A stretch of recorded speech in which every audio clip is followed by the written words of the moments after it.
I mean, you could try.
Vale's lovely dice collection.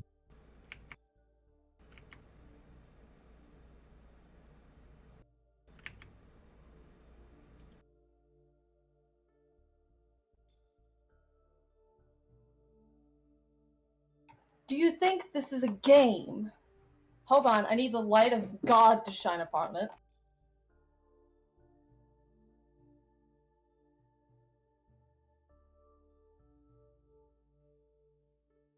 Also, Alex, So you've yes, been misnaming the videos on YouTube. Oh shit, have I? Yeah, they've had the same number Oh fuck. a couple of times. I fixed it. Okay, good. Okay, good. Because I'm like, what episode of Cradle to Crypt are we on? Or Grim Survival. And then I noticed the two Cradle to Crypts had 28 on them. That is completely my bad. I copy paste it usually from like the Twitch VOD or like the YouTube thing if I'm already signed out of your Twitch. That way I don't misspell anything and I get like the right stuff, and I usually change it. So that's completely on me. No worries. If anything, that just makes me concerned if I've been titling it wrong on Twitch. Because sometimes I forget to. Because I've been adding the Rosencratz arc number because like I feel like they could be put in a separate category, like so that way you at least know. Because like I feel like they could be put in a separate category, like so that way.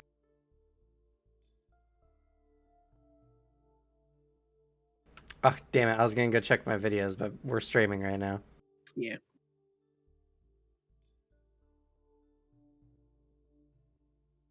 I would put the dice back, but honest to God, that's just, it's not worth it. It can sit there. I'll do it after the game. Got a good background. And tuck away the, hold on, let me check. What are we at? The dice hoard currently contains 1,735 individual dice, including D2s. If you don't include the D2s that go with sets, it's 1,754. Or sorry, no, that's including the D2s, not excluding. Thank you, Fonzie Zombie, for the Prime. Full sets that are either 7s, 11s, or 12s. So yeah, fuck off with that keep your dice at your table shit. Do you have like a D100, but like the circular one? Not like the. No, I do not have one of those yet. You should. They're really fun. They once you roll them, they don't stop. They never stop. Just a fucking golf ball. Yeah, it's a golf ball. I've seen them. I've rolled one. Them. Yeah, my friend has like a bunch of like just weird dice, like and he had us roll the D100. It just kept fucking going every time. The polyhedrals are my favorite, but no one sells polyhedral dice. I know what that means. They're like, they look like crystals. They're the ones that are the long dice. Ones. I don't like those. There's ones that look like potion bottles or crystals or like these weird tabs and stuff. There's some pretty cool, like weird, funky ones. I don't like the variant D4 like designs. I just like the normal D4, the fucking Caltrop D4. The only ones I actually really like are the Legend of Zelda ones that have the little 3 hearts on them. Those ones are cute. So, y'all ready? Yep. To do more vampire politics. Oh, I do have to put up the dice, or else Acer won't be in camera. Start your recap. I am leashed to my headset. That's fair. So, last time, you guys have had some interesting reveals.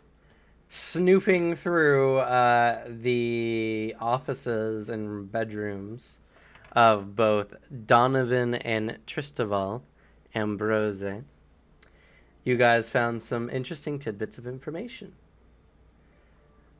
First, Donovan is highly suspicious of y'all who entered the house. And he's definitely willing to murder you if he feels the need to do so. Also, he believes himself to be more as a father figure to Lilia. being the one who helped raise her after their father had left so many ages ago now.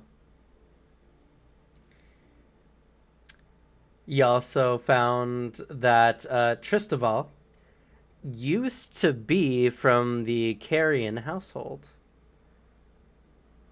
and was framed by his brother for the sake of being head of the house, and thus his familiarity with the scent of blood that emanates from Jacques' weapon. Awkward.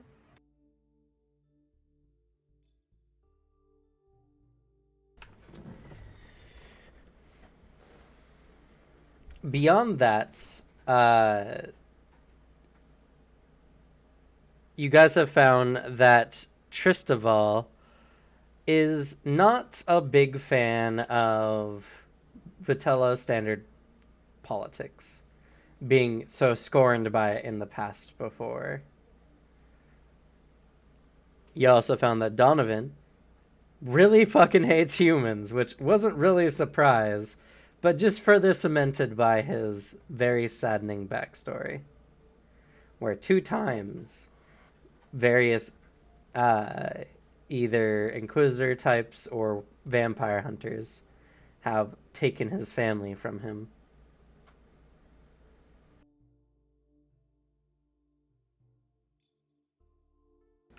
Oh, yes, Tristaval also has a love interest and another nearby, relatively nearby, part of the Gehenna Forest. If nothing has happened in the 2 or 4 centuries since Torpor. I think it's 2 centuries.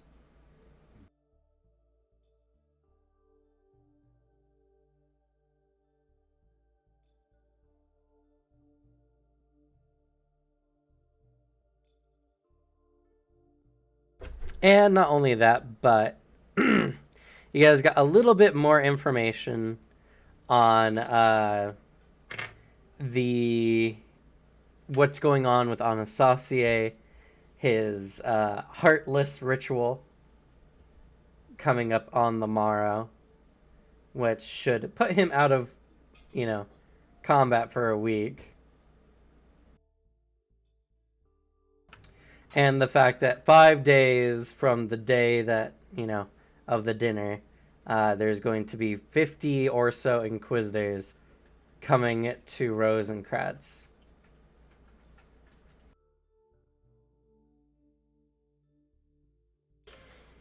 Oh, yes. Also, Serena attacked the deviants of the house. Well, attacked. They would claim being attacked with light, which scared them to a level you didn't really realize they possessed.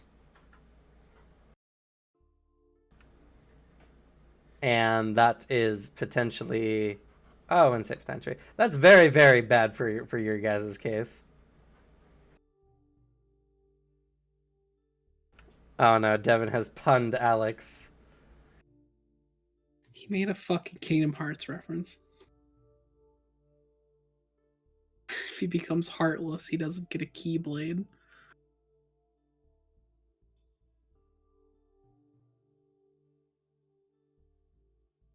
I mean, you know better than me. I don't know anything about it.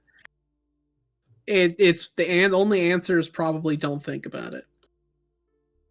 Don't think about what?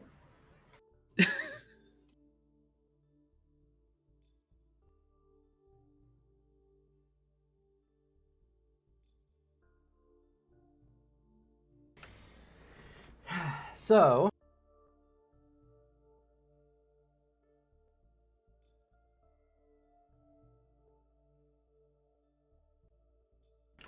with that, Jacques and Serena are quickly scrambling to close everything up after everything they have done. The rest we leave for leaf. Make sure he gets everything. And, We wanted to see if he could Should close we- the desk, right?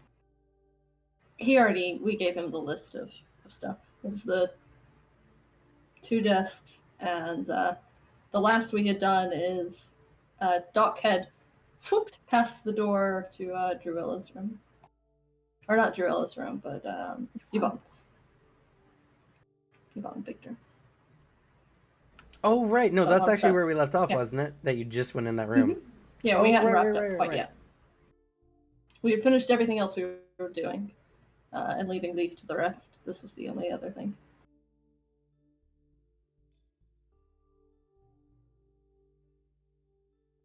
So, you teleported into Yvonne. Well, let's not kid ourselves. It's Yvonne's room. I don't think Victor is a very particularly interesting individual.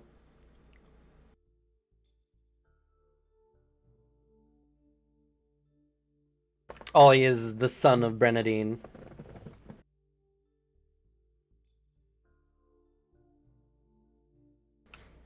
And you guys, now that you kind of looked at everything, the house has a very like matriarchal kind of setup. So the mother and her daughters kind of reign as the heirs of the house and the heads of the house, and even in the case of Victor and Yvonne seems to have a much more dominant role. But as you go in, you find that the room is lavished as any nobles would be, but rather orderly. The bed is made, the pillows are set. The room does seem to be divided between Yvonne's set and Victor's set, as there is a mirror and a vanity and everything like that. And then on the other side of the room, there's like a wardrobe and like a changing screen, and not too much in the way of flourish per se. It is quite dark in here, as there's no open window at the moment. It's also like past midnight, and there's no like oil lamp currently in the room. I don't know, can Serena create a light through a door? Technically, as long as she can see it. No? Pop knife in keyhole? Sure. Why not? Now, what about the gap under the door, if there is one? That's also fair. We have established that the keyholes are the type that you can look through. Yeah, because that's what Doc used to get through. To see where he was going, not to actually slide through it. Fucking lock. Follows the bloodline, turns into a fucking snake. There are many people who know Doc who would call him a snake regardless.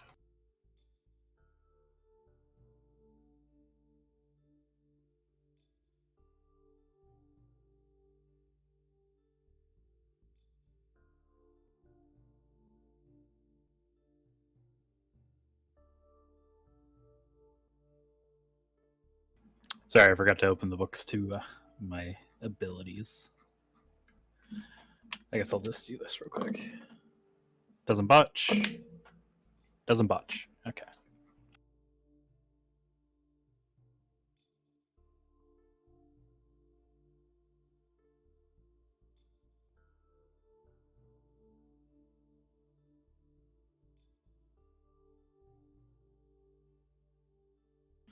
Watch, I'm gonna throw like light in there, and there's gonna be some guy who's just like hanging out in there, and just goes.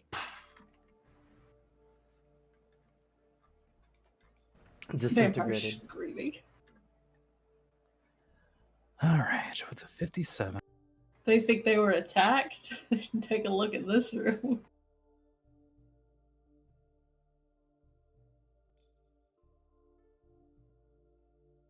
How many intensities does it take to, like, incinerate a Vitala?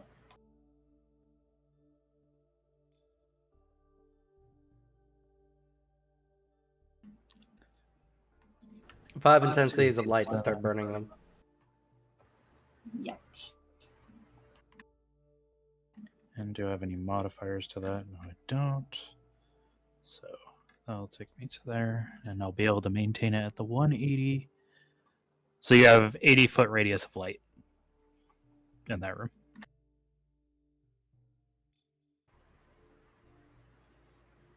Thank you, Selena. So the room is lit up like fucking Vegas in there.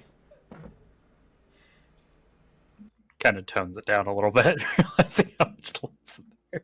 She can't see the size of the room, so she'll probably tune it down to the 30-foot radius. He'll request as needed. That was more than accurate, or more than good enough.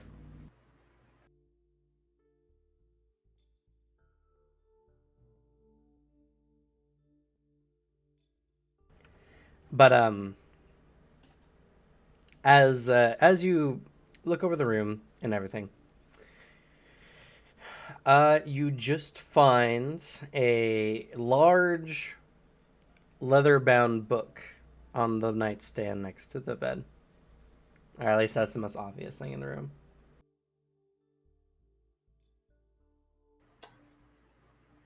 Odd, but alright.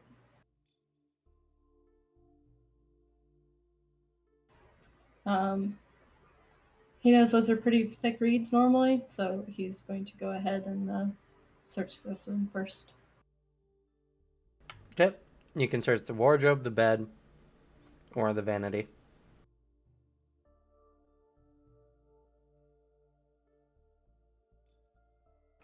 How much time do we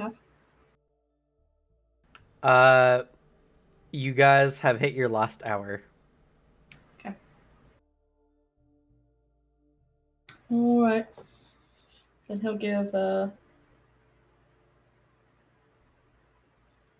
cursory search to each. Okay. We also have Anastasia giving us a warning if they leave. Yeah. That's why we know we're on our last hour. Fair.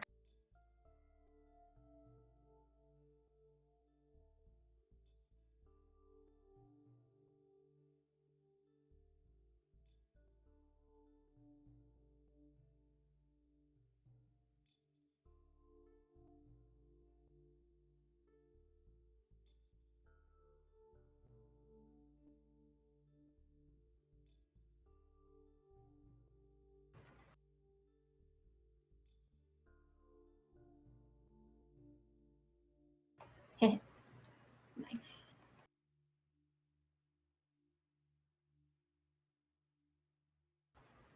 I rolled Okay. a funny number. So which one first? Wardrobe. We'll just The do it in the wardrobe. order you said.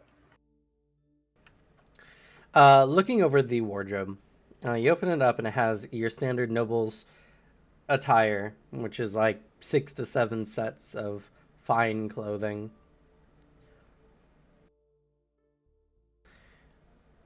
In ranges from darks to blues to reds.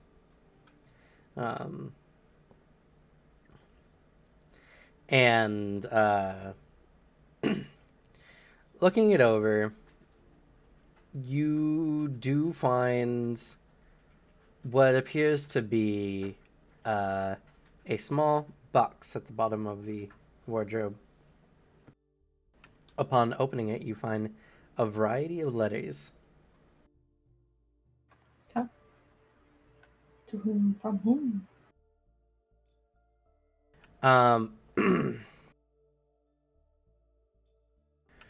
They read "To my sweet lavender" on the front.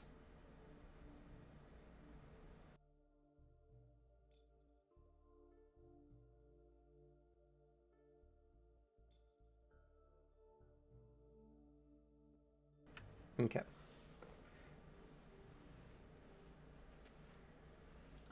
They all seem to be in envelopes, but were never sealed.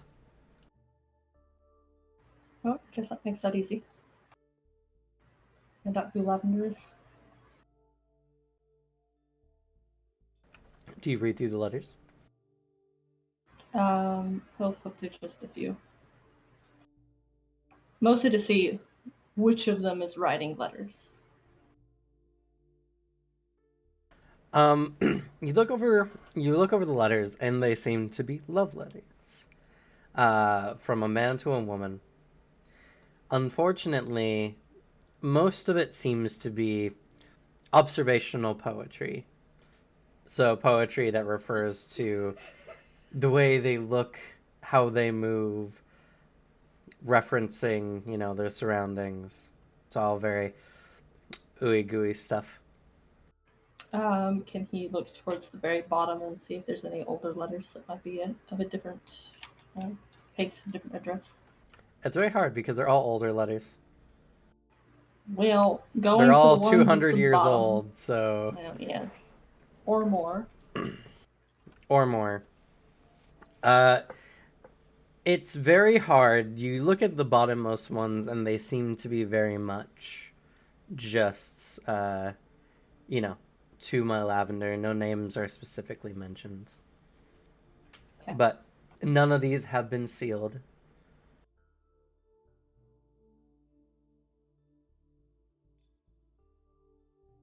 Ready?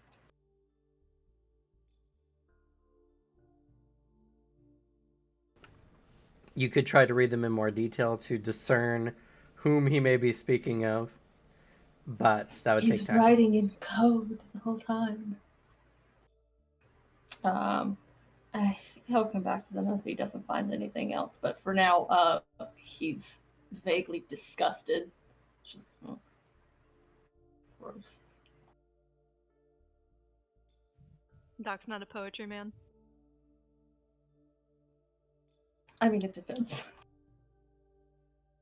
He has a discerning taste in everything, thank you. Well, poetry may not be for him. Poetry can be for certain people.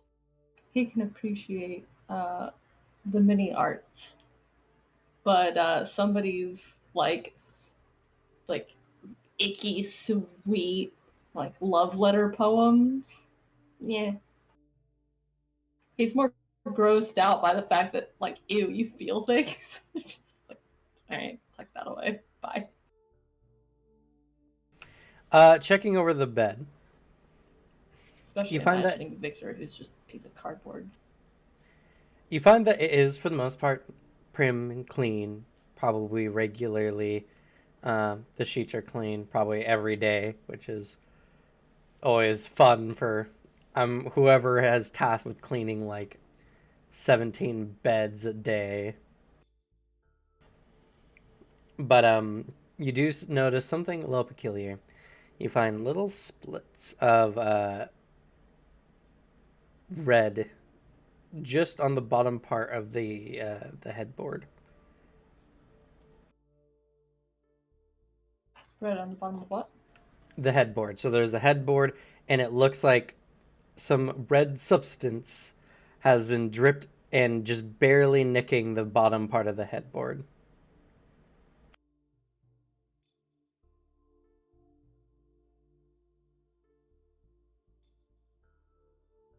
And he doesn't find traces of it anywhere else.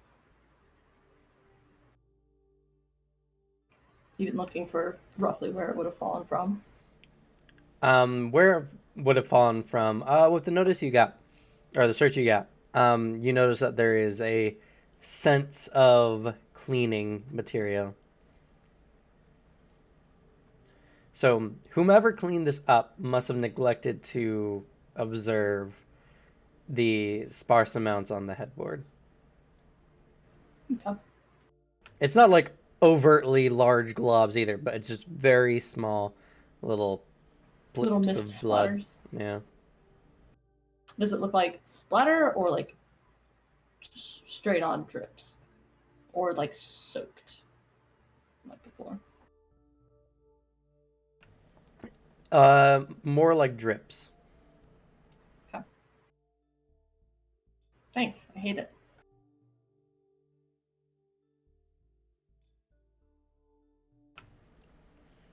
And as I mentioned before, there is that leather book on the nightstand by the bed. The nightstand itself has nothing else of interest within it. Then the vanity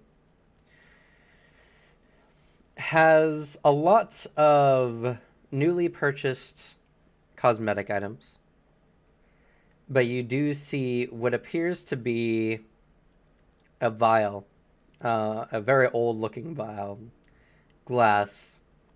It looks like to be a very red lip balm. And at this age, generally from what you know of cosmetics, anything that is this old cannot possibly still be like can't be pliable anymore. More or less, it would have dried out long ago. But opening it up, you get a somewhat chemically smell that has been hidden by what seems to be like some flower extract kind of smell. And it's still liquidy inside. Does it just seem like it's been treated with something to keep it moist, or is the pigment on brand for vampires? I mean, it's a deep red lip balm.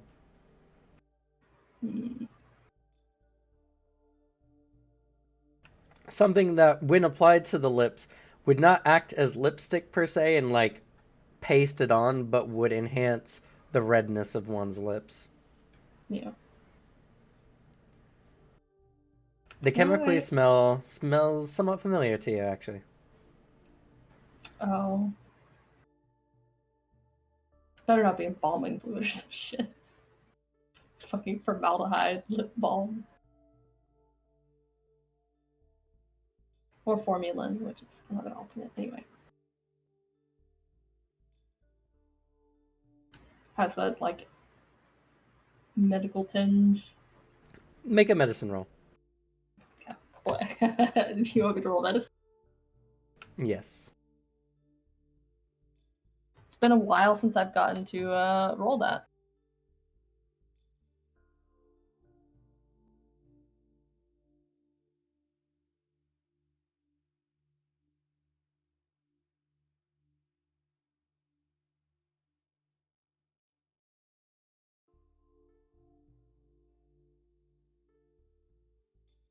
$319. Holy shit. To be I fair, have the- mastered medicine. Fair. No, I know. Holy shit. Almost inhumanity. I'm 1 point away from inhuman levels. Looking it over of now, medical knowledge. this has a very peculiar scent to it. It smells like the type of anticoagulants you'd use during long-term surgeries. But it's somewhat different, and you with your role reasonably postulate most coagulants aren't designed for like more than a day or so, mostly because It's that'd much be more powerful, or terrible for you. well, I do know that Radavin's father also has like funky like blood magic and stuff. So even if it wasn't entirely natural, if they were gonna boost anything, if it's blood related, they probably have it in hand. But you most definitely discern that this is blood. Looking at the vial and looking at some of the amounts that kind of were like scraped off the very tip or whatever wasn't cleanly taken out. This blood probably would have coagulated 10 days ago at the very least, but you estimate that from the look of the glass it's much, much longer than that. It's fascinating as an item because this is a level coagulant that theoretically could keep blood, it's no longer alive. Like, it's no longer viable. But you could patch something with this, and there's a lot of interesting implications that could be done. Yeah, with there's this. weird shit that you could do with that. You probably wouldn't want to use it on people like long term unless you had a way to undo it in the event they ever nick anything. Because oh boy, that's some strong shit. Well, you also know that anticoagulants give people problems with like oxygen absorption and everything like that. So it's not good to have anticoagulants in your blood, which is why most anticoagulants last up But most it would 24 be hours. great for, say, keeping a bunch of blood on hand in the event, you were collecting. True. In any regard, that is the most interesting bit that's in this particular vanity. I wish I had the science to, like, remake it. With your medicine, if you took it and were to inspect it over length Oh of my time, god, I you get could do so it. much fucking trouble.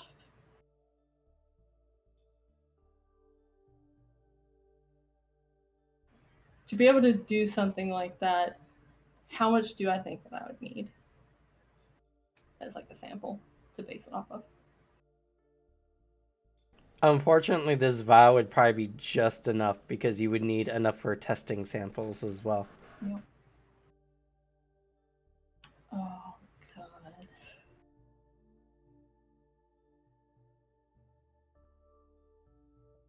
And even more tempting, you do know of a hospital that is in Rosencratz. Yes, I'm very aware there's a hospital in Rosencratz, one that I would like to set up a way for people to be able to donate their blood there so that vampires will stop drinking from them directly, so they can make it a bit more manageable on the paperwork side with less, vampires lording their power over people.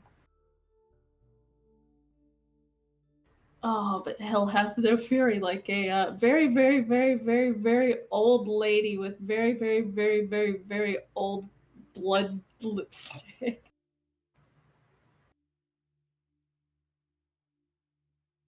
Doc doesn't give a shit about her. Oh, that's so hard. That has too many uses. Doc's gonna pocket it. Gonna pocket it, okay? No. All right. And Anything he's else? gonna take the longest shower ever to hope it doesn't get any type of scent on anything of his. God. Alright, and then that's everything but the book on the next Correct. hand, yeah. Alright. Last one it is then. Okay. By this point, you've burned about 15 minutes just idly looking through everything. Pondering about the uses of this blood kind of ate up some of your minutes. But you still feel like you have some time. You open the book. It is a very, very old book that has been treated. The pages have been treated to last. And it looks like the owner of this book has been taking very good care of it. Unfortunately for you, the language, though looking somewhat familiar, is so off from what you know that it's probably a very old dialect from the region.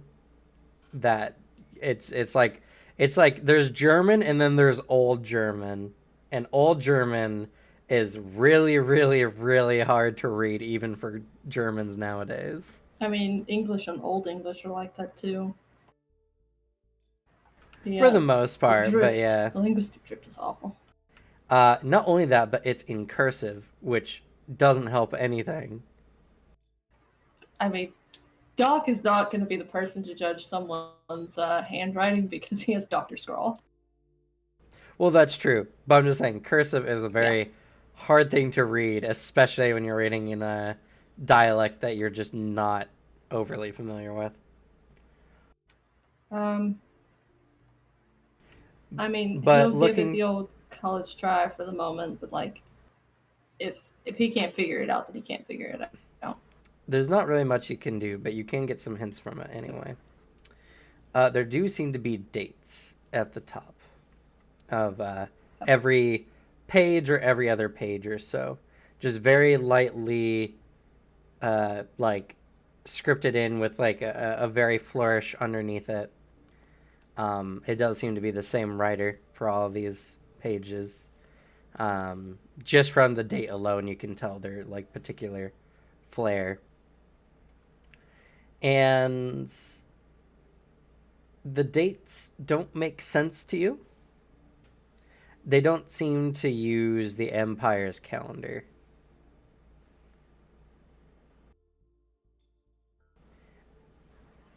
I was gonna say Christ, but Christ, Abel. I mean, they're the same thing. Yeah, Abel Christ. There you go. Yeah, well, check out the lore video coming out this that, Sunday. yeah. I talk about it there as well. Oh yeah, the Empire's fun. Zorn, Abel, Zorn. It's more like Right. Abel, Zorn, Giovanni, Yeah, fair. Giovanni, Oh, Lascar. we didn't talk about the Giovannis. Elias, Elizabeth. None of us. No, we don't talk about that last one. We don't Elizabeth. talk about the Lady Pope, especially. That's all Jared. Yeah. But yeah, no, it's gonna be fun. It's gonna be a fun video. Anyway, so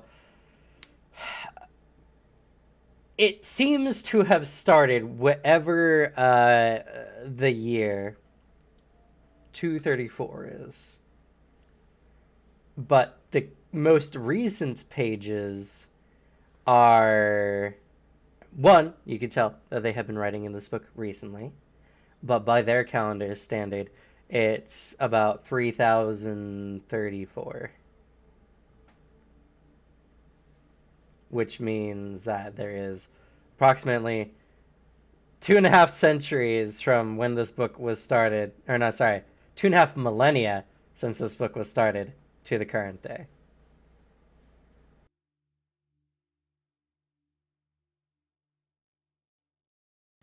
Otherwise odd, there's not, I mean, there's extensive breaks as you would expect from a Vitella. Like 3, 4, 5 year breaks between different Yeah, stuff moves slow pieces. for them. Yeah. There's no significant breaks, not even until the more recent pages where there's the obvious torpor that had happened about the 2 centuries or so ago. But beyond that, they've been consistently about no more than 5 or 6 years apart.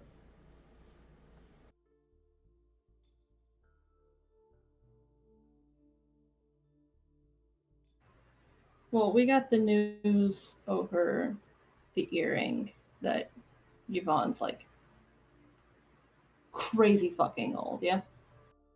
You guys got the information that Iqbal had used his special method to revive her, but she Iqbal wasn't- wouldn't be. Iqbal would have been long yet not born by the time she should have went into her great torpor. Yeah, so he didn't do it. Something. Alright. That's interesting. Be very awkward if he made big promises. Things turned out not quite as they seem. Who knows? Alright, I'll make his note of that and make sure everything is as it was, minus a conspicuously missing lip balm. Which is a really odd thing to bring into someone's room and steal, but you know, there's worse. It's like going into someone's room to steal their lighter. It's just like, I know it's like a vintage lighter, but who does this? It's the one thing they can't replace. No, not that story. It's fucking demented. Alright, and he will return to the door. And through. Okay.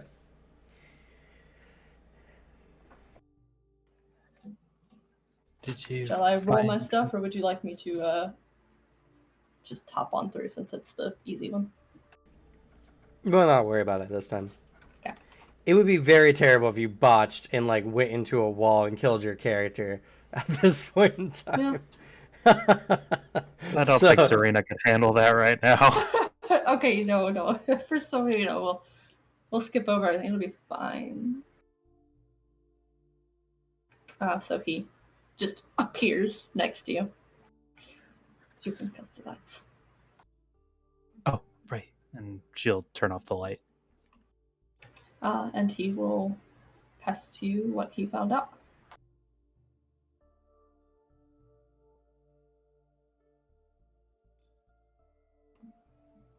Okay. Uh-oh. Our stream is skipping all over the place right now. It is.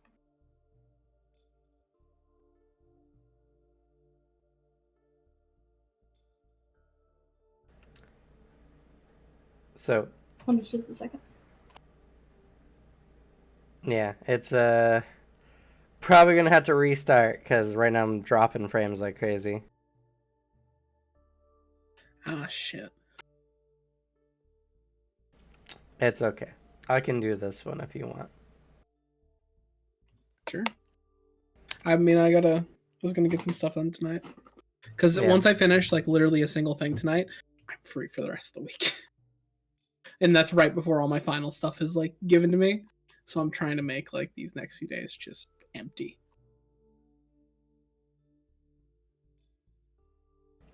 Yeah, I might as well give you a break. It doesn't look like it's skipping at the moment. I'll keep an eye on it. If it gets any worse, I'll Alright. just restart. If it's just, like, a normal thing, I'll do it.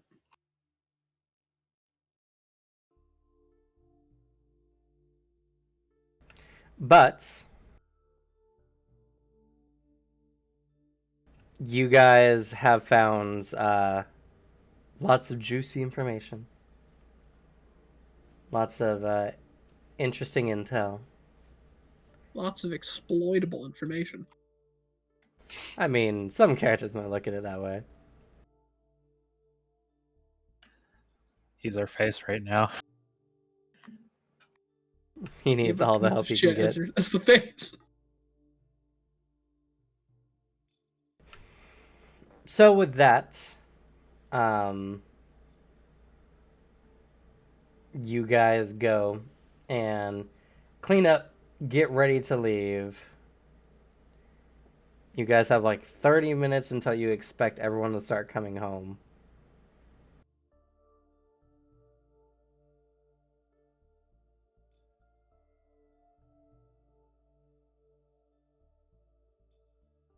You guys happen upon Leaf, who is getting done with his exploration and moving to lock all the doors.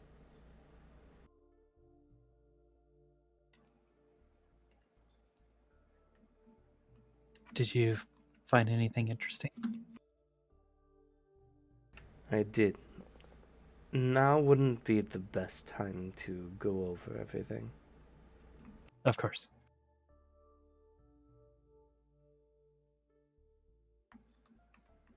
I think we've already made him aware of the things we're locking, correct? Unless anything has happened since you spoke to him the first time. Okay.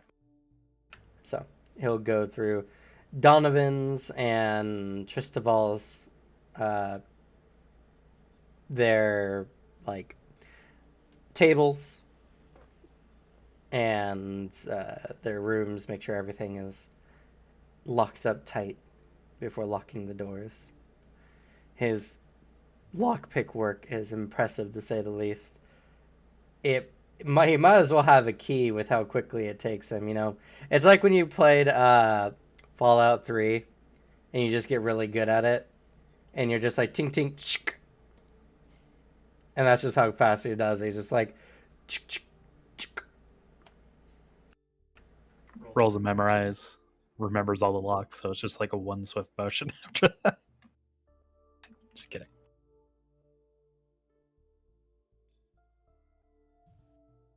Oh no, Ripley's here. She expects violence. I think she's looking for her feather toy. She's been like obsessed with it, like the little like feather and a stick toy. I tried putting it away, and she got so upset with me. I have to like not clean up. I have to leave it out, or else she gets so sad and like so upset with me. Like I'll play with it, wiggle it around for her, and then she will when I like stop to go do something else, she'll like look at it really expectant, like waiting for it, and then look up at me and start meowing more, like, why isn't it moving? She has you wrapped around her paw claw and all. She does. And then if I like can, I'm like, I put my foot down, I'm like, nope, not doing that. She plays with it herself. She drags the stick and like the feather around to the like where it just shows up in different places. She plays with it. She plays with the feather. So it just shows up around my room. See, Dad, see how much fun I'm having without you. Basically. It's her like favorite thing right now. She's a sweetie.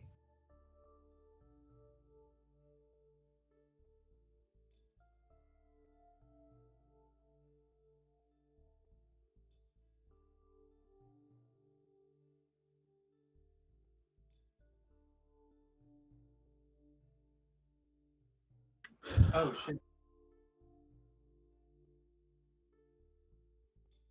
Oh, awkward.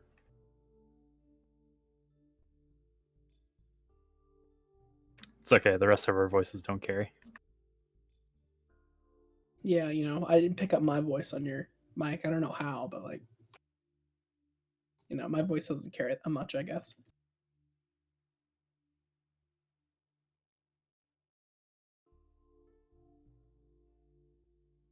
Alright, I have to go help with something really quick. I'll be right back. Okay. Don't do anything too fun. Sorry. All right. Just when you're a GM long enough, you get the auditorium voice. Everyone can hear you. Now that Vale's gone, I kill Donovan. Assassinate him at the party. Yeah, I just use ground control, make the earth suck him up, and then like crush him. I use ground control.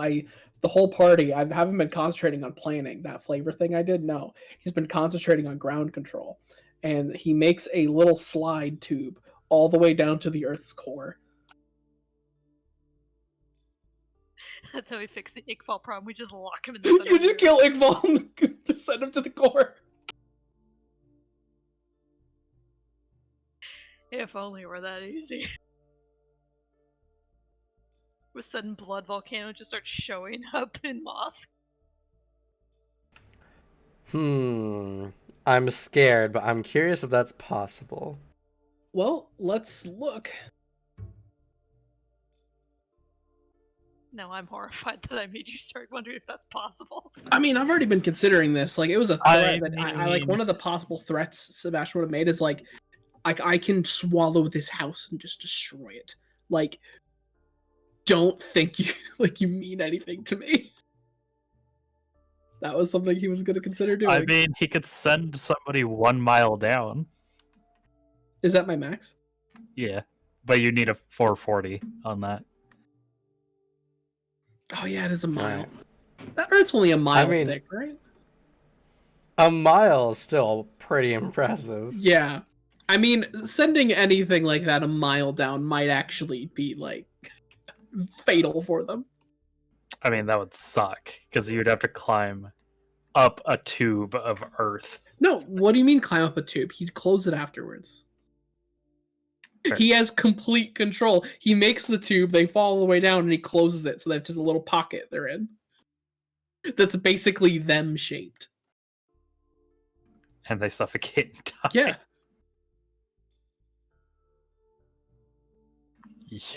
It's incredibly unlikely I could ever get that into combat, but like I could do it. Because also, like, if I just focus enough, let's see, because my psychic potential is 120. I get the thing over it. I have psychic points, plus I can like wait a bit. I could easily get up to like 300 foot radius. Concentrate for an hour, you get a plus 50. Yeah, basically. I can get enough bonuses that eventually I can get enough that I could destroy this house.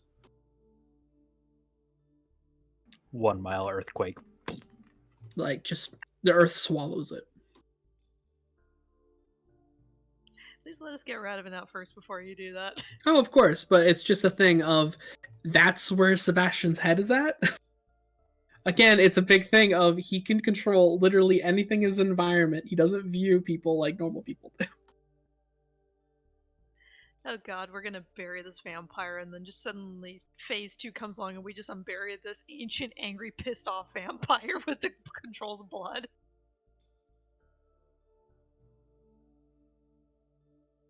That's next campaign's problem. Yeah. It's their fault for digging an ancient vampire out of the ground. He's there for a reason. The sad thing is, I could see you playing a character that would dig it up on purpose just out of curiosity. Yeah. I'm a curious boy. I see something, I want to know what's up.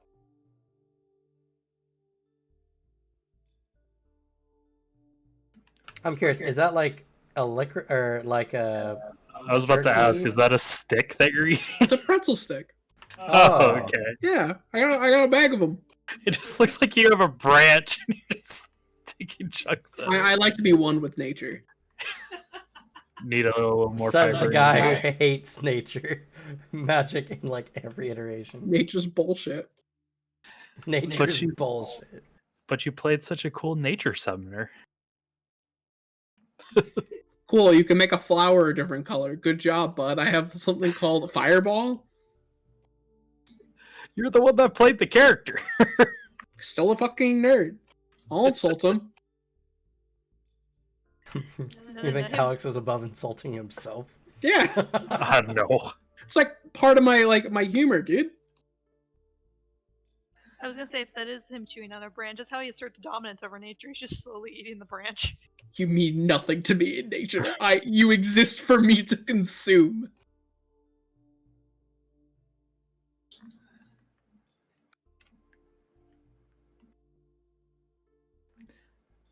Coincidentally, I've seen more of your signs now What do you mean? in Valheim. Well, which Your science? I've made a lot. Quite a few. One You of got them any in favorites? particular. Yeah, you better run, you coward. To do that at my exit portal. If you sleep in a specific bed in the longhouse, when you wake up, the sign will tell you will die alone. Most people hate the live, laugh, love one. I like that one. Oh my See, god, the- Alex, you're such an asshole. You have 5 beds in the longhouse. I do. You do. Because I went to go claim it, I'm like, nope, glue boy, nope, glue boy, nope, glue boy. I just pick whatever's closest. You're the worst. And this is why I don't have a spawn point at Urville, because I'm worried I would be kicked out of my own bed. I wouldn't do that to you at Coolsville. Coolsville's for everyone. Looking at the 5 name bets. Uh-huh, yeah, sure. But they gotta pay. Yes, you do owe rent if you stay at Coolsville. 15 gold a day plus interest. The interest is hourly. Dear, can I move the portal from Hisville up to yours? Just No, so I don't can steal my just- Coolsville portal. Who said it's yours? It's connected to my island. It's technically my portal. Coolsville? No. You're mistaking Coolsville with the longhouse. Oh no, the Longhouse is like whatever. Coolsville's where it's at. No. If I remove my portal from Coolsville, just drop it off at your longhouse. I don't think I want to be associated with him anymore. Your portal's not at Coolsville. It's at the longhouse. He has his Coolsville's a own. bump He it. has his own area. Got it. I have my own village. Well, I will never visit you then. Oh damn. I'm proud of it. No, And I'm proud of shucks. my little place too. I But need to I I need to say look at it's your build. I haven't been there yet. I have to be slightly proud of it because I've also like invested a lot into the crafting in that place. Oh yeah, that's been his rent. That's what saved him from paying me like every night. Fuck, 1 iron bar is like so much gold. You know how much gold I'd spend on iron bars? I'd buy them from the shopkeeper. I said I would create capitalism in Valheim, and I'm already a landlord. All you have to do is have arbitrary values for goods. They may have value on the tag, but that's wrong. The true price is something different.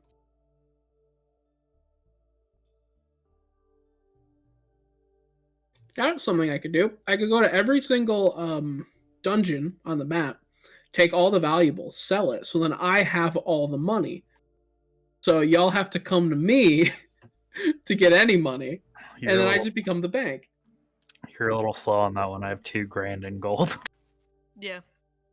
I'll just go faster. It's a big map. I will control the economy, and then eventually I will start printing money, and like I control like just the prices. I will create a stock market. You know what? I know how you could do it even better. How?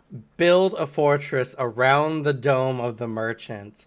Put the little totem out there so it locks the door so no one can get in. Yes, and then I like they have to pay you to get in to buy stuff from the merchant. Or bait monsters to destroy your wall. That's possible too. What? That's not one dome. There's like layers, dude. It's a layered structure. Oh yeah, Alex, you missed it. I don't know what y'all pissed off, but I had my home attacked by the wyverns from the mountain. There's no mountain biome on my island. Yeah. So I don't know what y'all pissed off, but it found my house. That's weird. Yeah, they'll come for you. They usually come to whoever's like online. They only attack the bases if you're there. So there's a theory that it's just being close to your spawn bed for extended periods of time will more likely have these events happen. I can see that because it happens every time I'm like just building something up at a base. It always does that. Where I'm like spending a few days like next to my spawn point. So there's also a possibility that it attacks just workbench areas, but I haven't seen that to be like they do target workbenches before like walls and stuff. Yeah. Because they want to stop you from repairing shit. The game is fucking evil. This is very awkward. Jacques is kind of on scene at the moment. Yeah. He's just staring at the lip balm, just Lip contemplating. balm. Think of all the things I could do with this.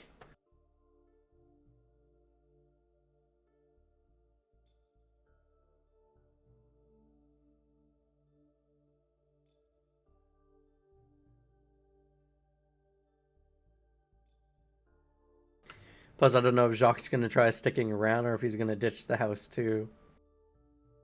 It's true.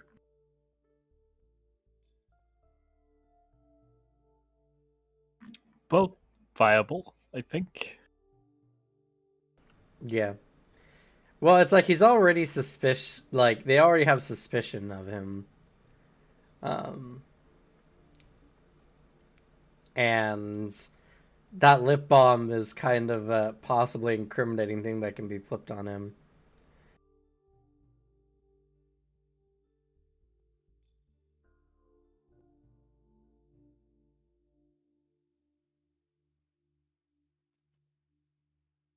It's okay, Sebastian's an easy character to play right now. He's just bored listening to all this noble talk. He's not. He's only like listening. Actually, no. He stopped listening once Iqbal stopped talking. None of this matters to him. He's absorbing nothing. It was all worthless information to be expelled. Just like all of the Rosencratz information will be expelled the moment they finish this adventure. Everything he learned about being a noble, gone. He does not believe it'll be of any use after this. Hey, Sebastian, remember that time you were a noble? What noble?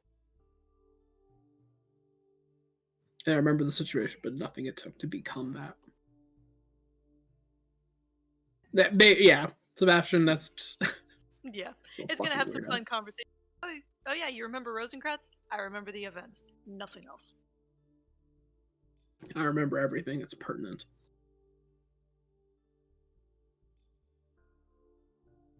Also explaining to everyone what he's been up to. I've been a butler. A personal servant for one vampire.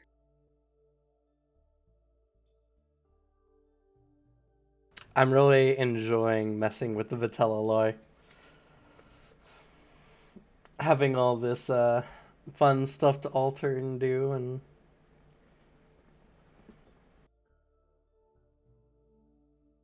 because they give so little information and then they just sprinkle it out in little extra sections. By the way, I am angry as fuck. There's a Lord of War who is like, the Lords of War are like the highest military authority in the Empire. And there's only one of them that are confirmed in, well, two of them confirmed in the book. Titus Van Horseman and Matthew Gould. And then there's the Shadow Lord that you know nothing about. And then there's the Shadow Lord, who there is a dude, but he's actually not the fourth Lord of War. And then there's the other one who no one knows who he is. But there's just another one that's not mentioned. Alright, I'm back. Sorry, had some, Ellen got a bad email, so. No worries. So, you guys have met up with Leaf. He is locking everything down. Anything else you guys want to do? And besides, watch Serena incinerate Rune? Nah, we probably should schedule. You need to return that fucking key, though. I already did. Pretty sure. Did you write The down? key Okay. Godfrey gave you. Sorry, what was on, dear? Well, The key that Godfrey she was gave. clarifying. Yes, that key. I mean, you guys can find him. He's still on site. Yeah. So, if it wasn't already last time, then it is returned now. Okay. I think I returned it last time, but fair enough.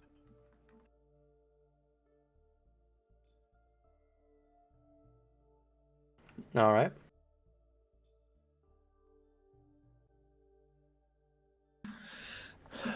And with that, you guys have a decision to make. Are you guys going to wait around for the lords and ladies to return? I don't think that's a great idea. You guys are least still technically not. on shift. Not for Serena, at least. I suppose.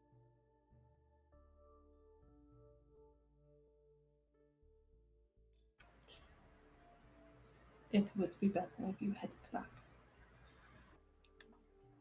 All right. Are you going to be okay? I should ensure there are no immediate problems when they return. If there is, I will step out.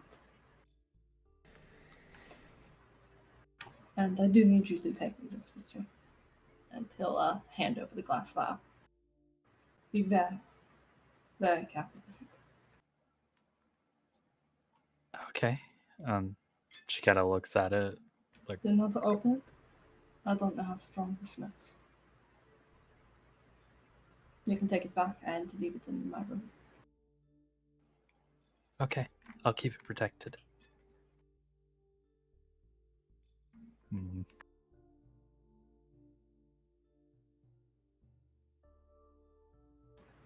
Given Just how- for safety purposes.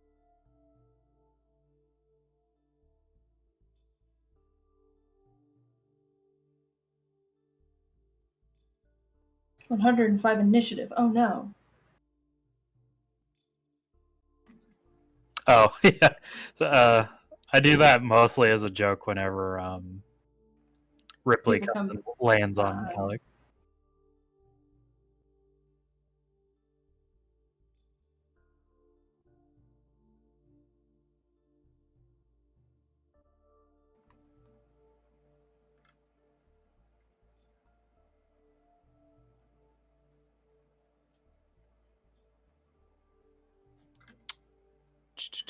Where's that? There it is. She's going to give Jock a little boost. Oh, fantastic, but the point is to not botch. Going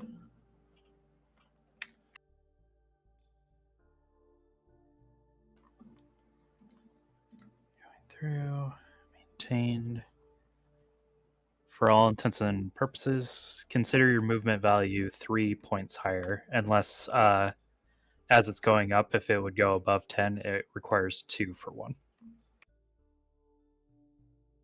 Okay, so this is a bonus to movement. Movement, yeah.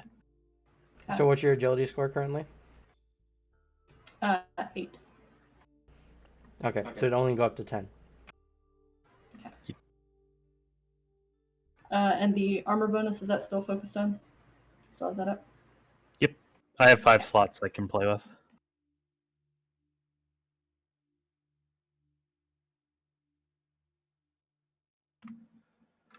So I'll read over them again. For all intents and purposes, you still have Inhumanity, Psychokinetic Armor, and the increased motion.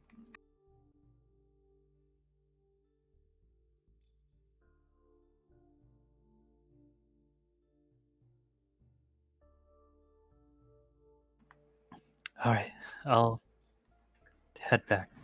Try to be safe, though, Jock. I will endeavor to do so. Be safe all the way back. And she'll try to make her way out stealthily if she can. None of the deviants bother you, so you tiptoe out of the house with no issue. Rune's lucky to have avoided all of that entirely. Leaf comes by with Johnny. He's like, I'm done with everything. Though, if you all were hired together and loosely you're all associated with each other, you're going to be questioned about your connection to her.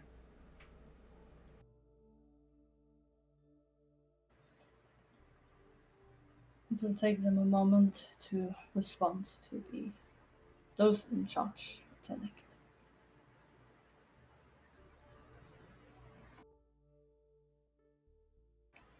I need to leave out before they get here, or shortly after they do. Even if I did leave early, though, returning at all for the job would have to be questioned.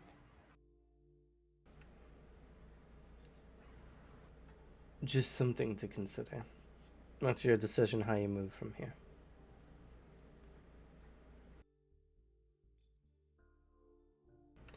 Don't get caught. And he just turns and walks down the stairs, but there's just a slight ominous tone to his voice as he says that.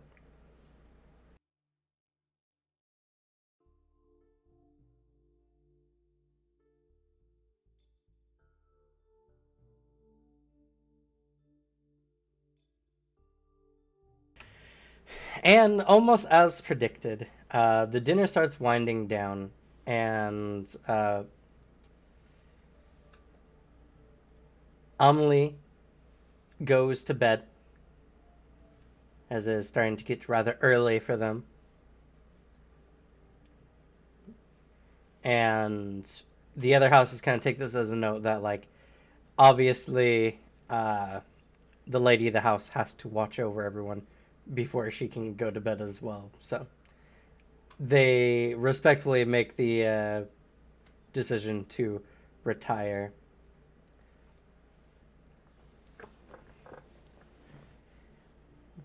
The houses separate out the front doors of the Rosencratz house. And it's a very nice, chilly night. Not enough to see your breath, but it's like when you're at a party for a long period of time and you finally step outside. Just that nice breath of fresh air as you begin making the walk back to the various manors.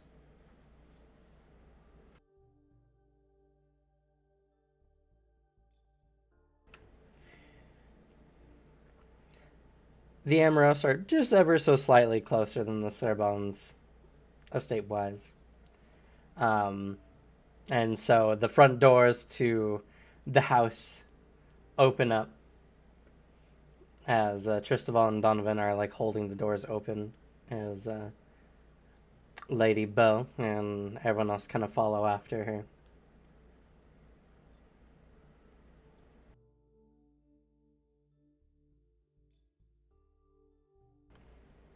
Once everyone's inside, Tristobal closes the doors, and Donovan is escorting the lady upstairs, keeping an eye out.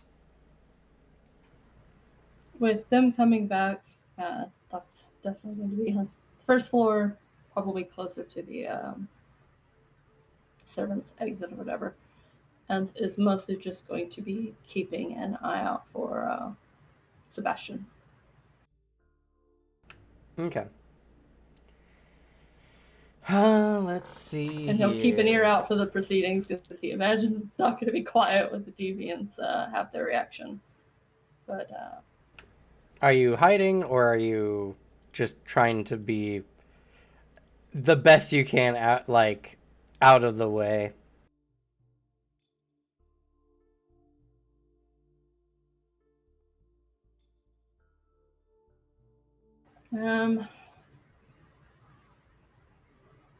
well, they already know that he's a fucking spy, so hiding's not necessarily the thing at the moment. He's just trying to be out of the way. And once the deviants have their freak out, at least as he imagines it, it will probably be time to step out. All right. Because as soon as they figure Serena's not in, he's actively defended and hovered before. So even if they weren't just hired at the same time, the risk from Leaf is very much real. You do see Sebastian sub-robotically walking in behind everyone.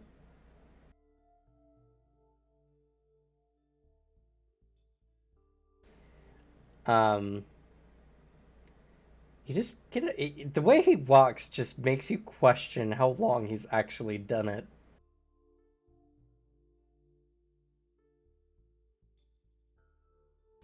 But it has enough. He hovers everywhere, cave high up. It looks enough where it's not overtly weird, but knowing him and knowing the problems he has, you know his flaws, and so you can just easily pick out the smallest details with him. But yeah, it just looks stiff, and I have proficiency at telling how he particularly sucks. yeah. And it's just one of those things. You're just like, I have no idea how in the world someone could walk like this. Walk like a normal person. You just shout in your head. But anyway, but he seems would. otherwise fine, besides being a emotionally stunted calculator who doesn't know how to walk or smile. The one time I started to smile, I forced that emotion out of me and narrowed it down that it's Be an gone, outside force. I can kind of see him having the Wednesday Addams reaction where he starts to smile, everyone just starts freaking out. Oh, Sebastian has, I don't know what his smile would look like. I don't think he has smiled in his life. If he does, it's just as awkward as his walking, where he's like... Because even if Sebastian wasn't, forcing all emotions, his entire childhood was fucking horrible. He had no reason to smile ever. He's so fucking weird. But Donovan locks eyes with you, Jacques. But he doesn't approach. He just looks at you with intent, but after an uncomfortable moment, he continues along upstairs. Roll for me a composure check.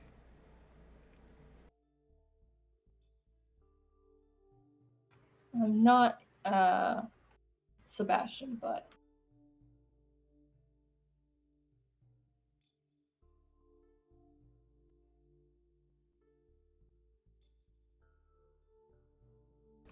Okay. Pretty good roll.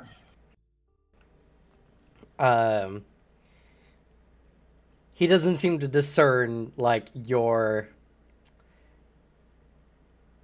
contemplation of fleeing. He has paused on doing his job, seeing everyone has returned. That's all. I mean, technically your job's on the second floor. Eh. He's down for cleaning supplies for all you know. Maybe. He's headed towards the sewing supplies. But they begin going going upstairs, and by the time they're like just starting to ascend to the third level, the doors to the deviants' rooms all open as the three are clamoring for Donovan, and they're all talking over each other. They're all just a little bit at wit's end. Does Doc know where Godfrey is currently? Godfrey had like welcomed them on the stairwell to the third floor.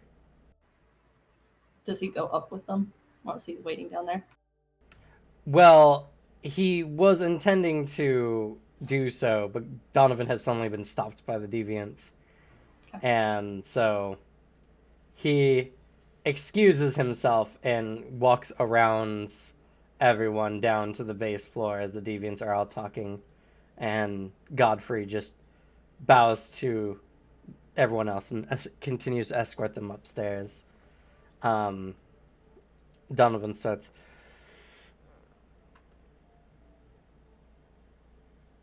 wait.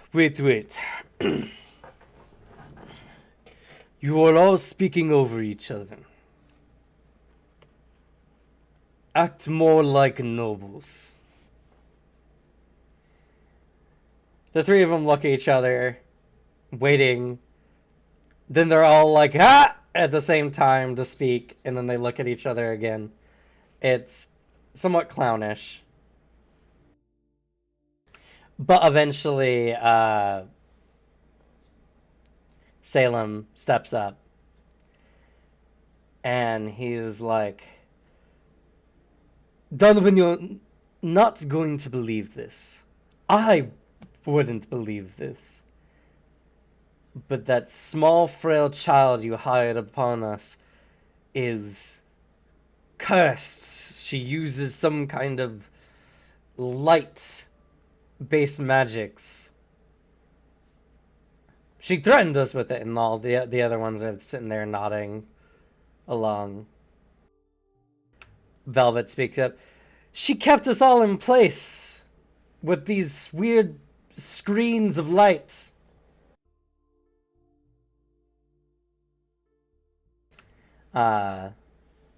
Erasmus is just like, we were just talking to her, and then suddenly she decided to lash out at us like this. Donovan gets a very serious look on his face. As... Well, you're downstairs, so I guess you can't even see what his face looks like at the moment, but... Sebastian can if he's been escorted up. Sure. And he's just like, where is she? And they all kind of look somewhat abashedly at each other. And they're like, we had to barricade ourselves into the room for fear of being, well, turned to ash. Donovan turns, whipping his head around. With inhuman agility, leaps from the second floor all the way down to the first floor and lands with barely a thud. And he spins his head to where you were standing before, Jacques. You. He stomps up to him. What were you doing? Before you have a chance for response, suddenly a voice comes out. He was working for me at the time. As Rune was standing up on the banister, not too up on the second floor. Oh, he remembers that he had to clean dog shit today. Just a moment, the composure just. Oh. He soothes it back down. Now's not the time. Imminent death is worse than dog shit. Not by much, but enough.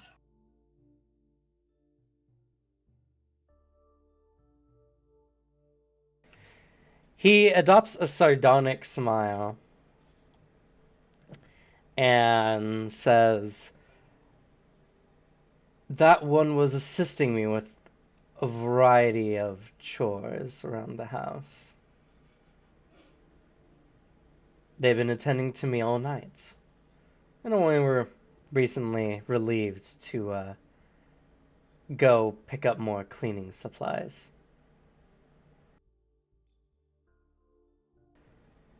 Donovan whips his head back to you and inspects you heavily.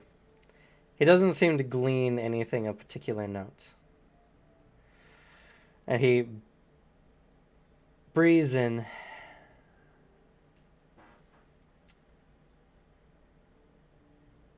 What do you know of that girl?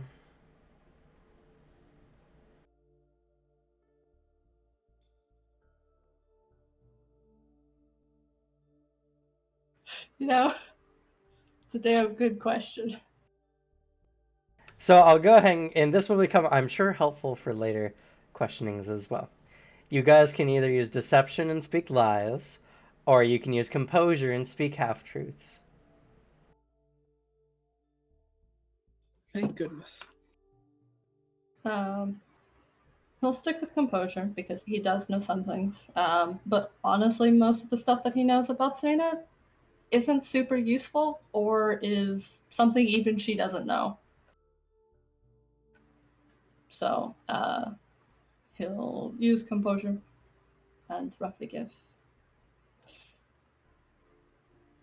Met in various travels. She is from Alberia, where she comes from, and her training beyond the medical is strength to me. But she's good enough with people that the service job she gestures to the house was befitting enough. Roll composure.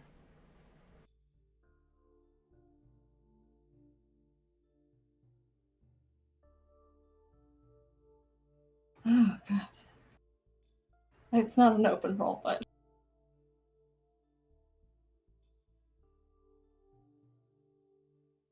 I'll take a 93.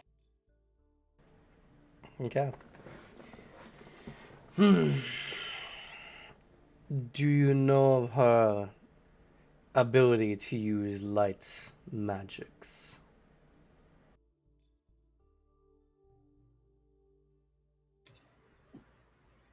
I'm afraid that magic is still largely an unknown where I'm from, and for the most part, hunted down en masse.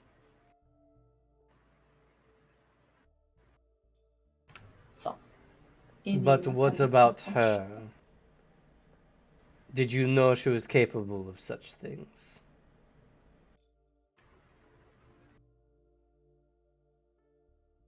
Let's see.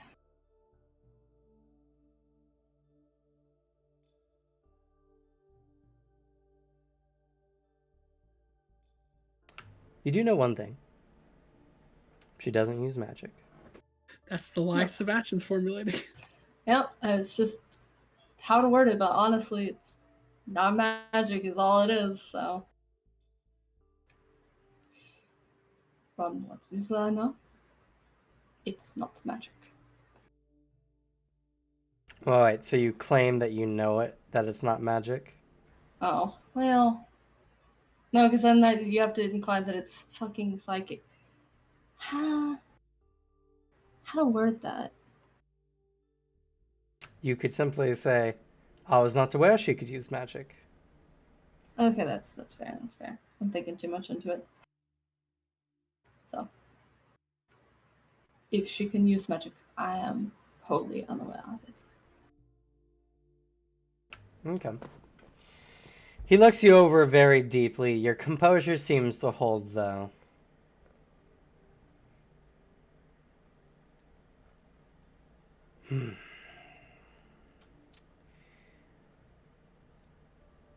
Was she hired by the same person who hired you to spy on us?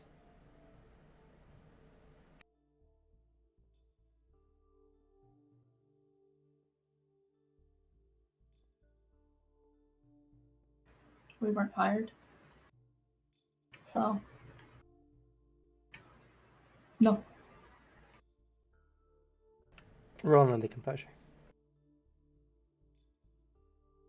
We're doing this for. Ew. A friend.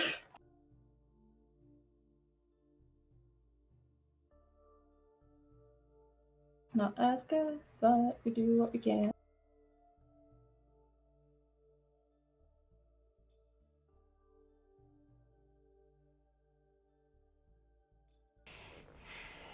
He looks you over, and you can see he kind of tongues his fangs a bit before speaking again.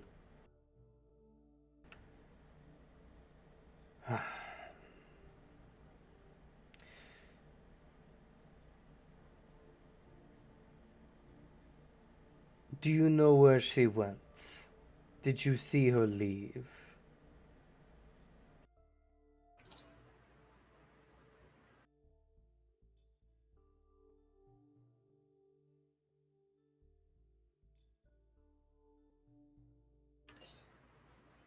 I did see her leave, but I'm unsure how right.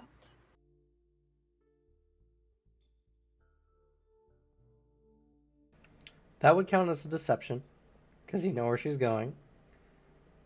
I Would said you like to route. rephrase I that? don't know where exactly she's going. Which way? Hmm.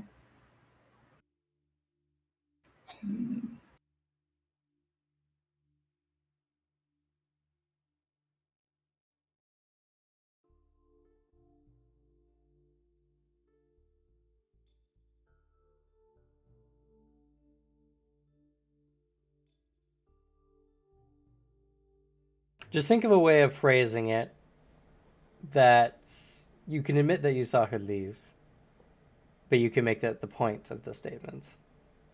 Okay. The whole point of half-truths is the omission of information. Yeah. Sometimes you can force omission. So, yeah. So yes, you know. Do you know where she's going, or did you see her leave? I did see her leave, and we'll give. How long ago, roughly? Okay, roll composure.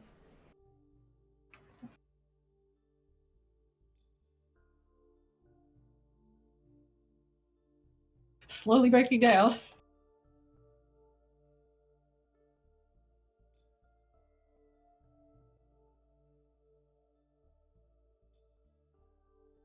It's dropped to 91 now.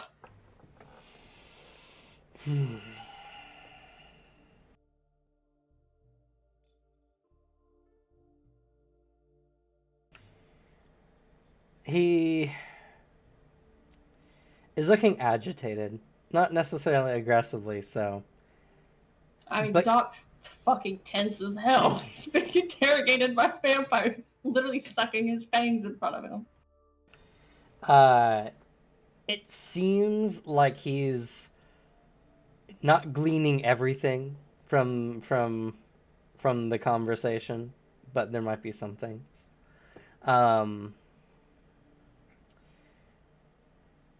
Before he gets a chance to speak again, though, Rune steps back into the conversation.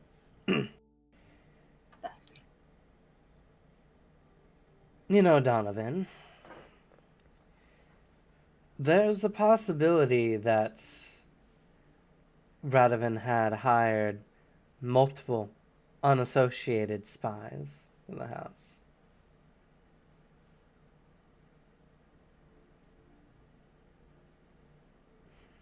Donovan gets up and turns to Rune.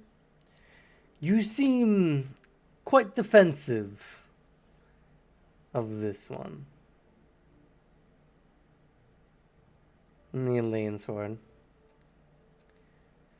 You're not planning anything, are you? Rune just side eye at that. haplessly shrugs, and he says,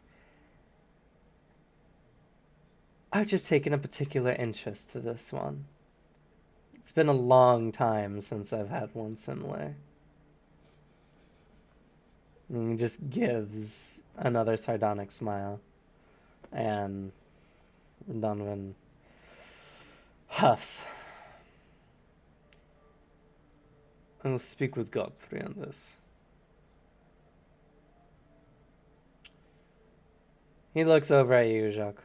We're not done, but you may continue with your work. Of course, Madame. And with that, he heads upstairs. Rune just gives you a smirk and then just walks off without saying anything. His only like reaction to that is just the slightest bit of a glare, because that's almost like a thank you to him by having a negative reaction, because that's what he's wanting. So he'll feed that just a little smidge, and then immediately He turns does off. seem to be in a good mood. Yeah.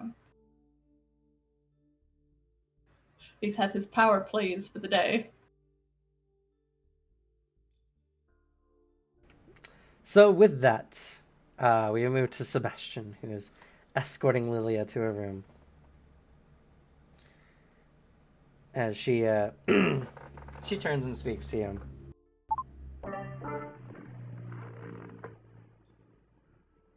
Hi.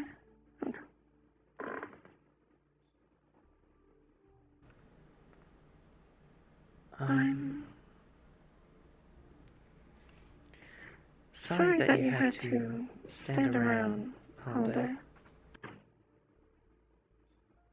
Do not worry about me. Still, I thank you for being there.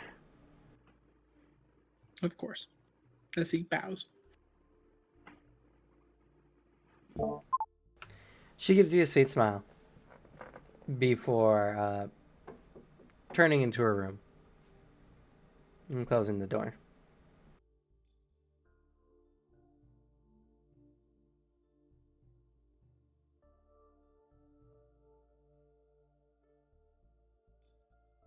And with that, Sebastian knows his job is done.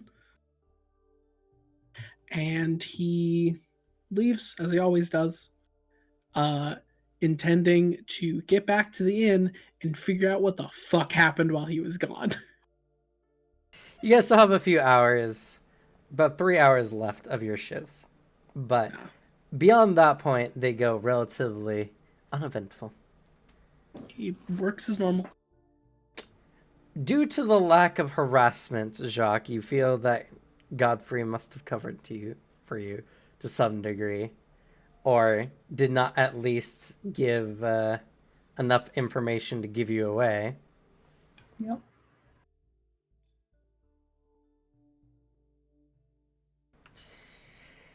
And The things people do for Serena.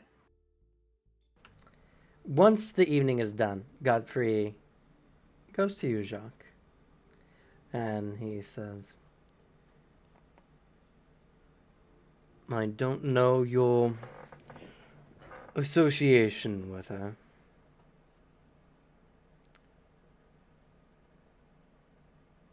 Give her my thanks. And tell her to stay away. I've given the Isles an opportunity to do so. He nods. Things are going to be getting a lot more interesting around here. He has a very solemn look to his face. I believe so.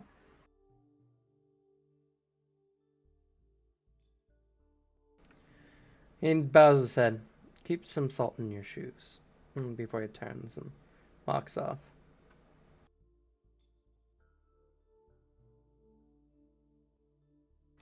The expression doesn't change, but internally, immediately baffled.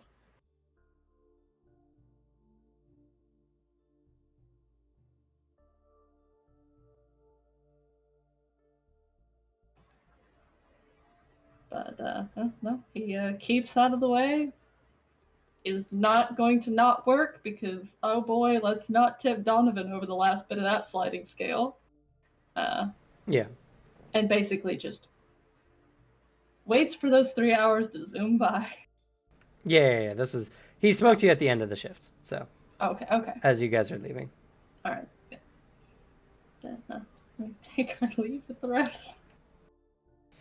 And we hop back in time a little bit to Anastasia. You and your family get home. Laurentiev stretches and he's just like, I couldn't think that the Rosencratz house could be any stiffer than it was this evening. But things are going to be changing. Your mother looks somewhat worried.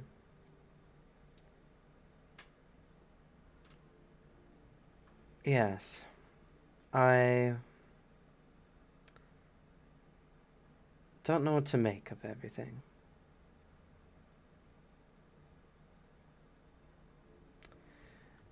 Your twin walks up, Trey, and he's just like, so are we going to bring back Lord Sebastian?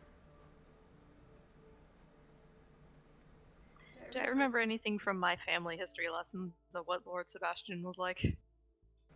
Not really much, other than Lord Sebastian, who is your great-great-grandfather, was the one who started the Cerbon house after leaving his prior family to take on a more knightly family name anyway.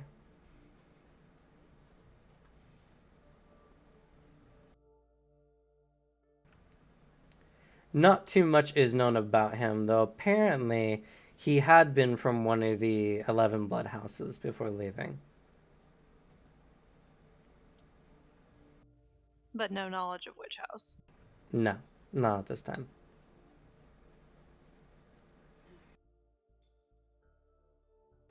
And unfortunately, that was probably from a couple millennia ago. So,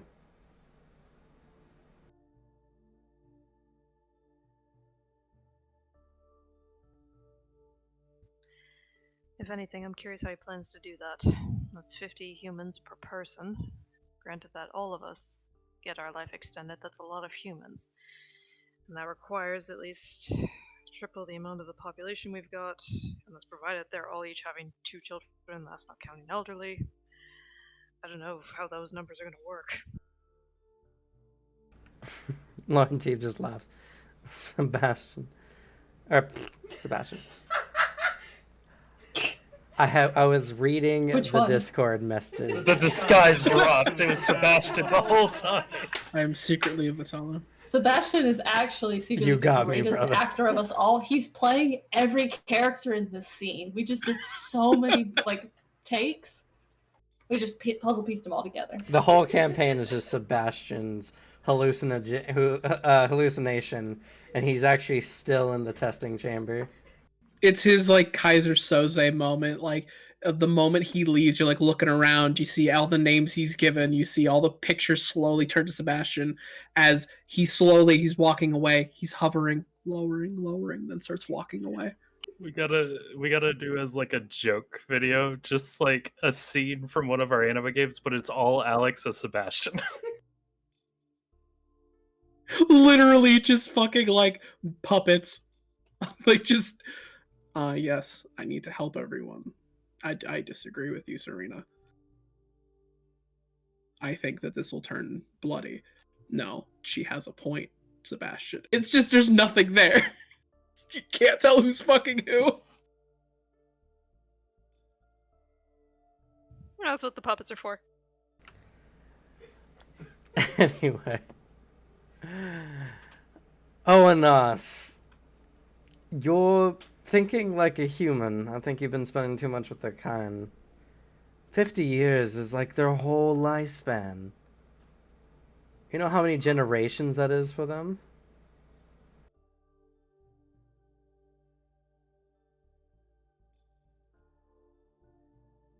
Fair. Doesn't hurt to keep an eye on our food supply, though. If we deplete it too fast and bring back too many, they will deplete rather quickly. We don't know how many people in here are elderly, though, or how many. We still have yet to figure everything out. Well, that's true, but it seems strange. He looks you over. I figured something like this would be more off-putting for you.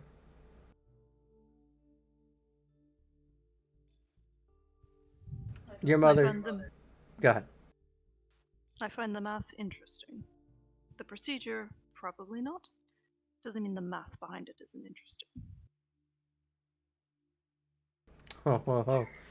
Well, I guess we should have just adopted you out to the Amaros. They need some good number crunchers over there, right? He gets a very, very pissed off look on his face. He doesn't say anything. He just looks really angry all of a sudden at the mention of that. He just smiles at you. It's nothing you have to worry about. What you should be worrying about, he pats your chest, is your officiation tomorrow.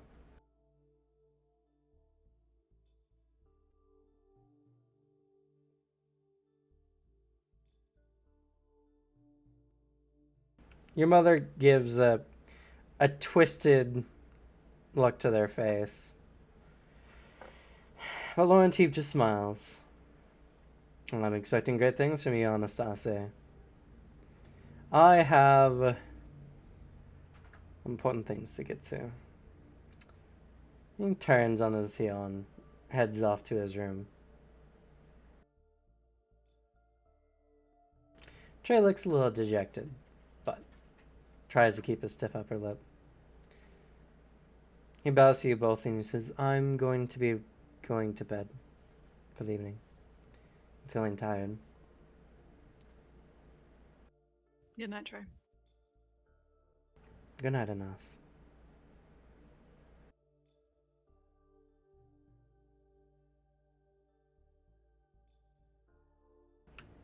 Your mother looks at you. She sighs.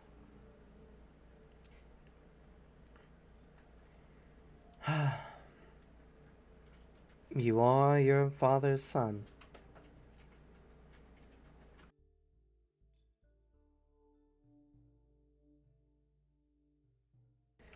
Well, it's all right. I'll be here to take care of you while you're recovering.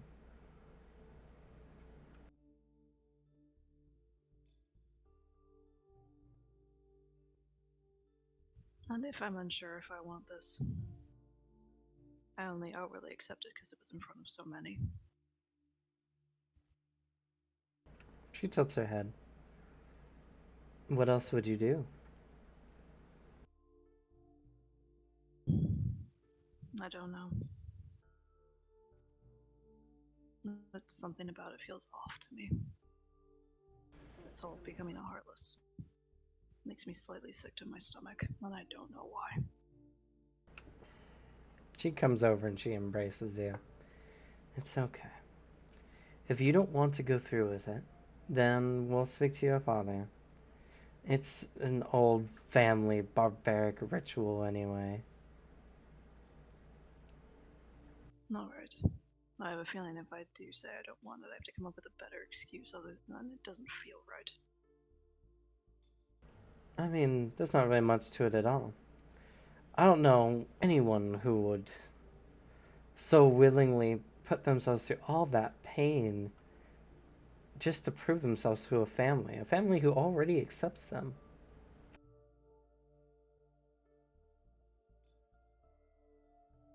With this customs barbaric, I wonder what Lord Sebastian's traditions were like growing up. If this was the more knightly version, I wonder what it was before that. I don't know. Honestly, it's a history. It's part of your father's side of the family. I've not really been too keen on getting into.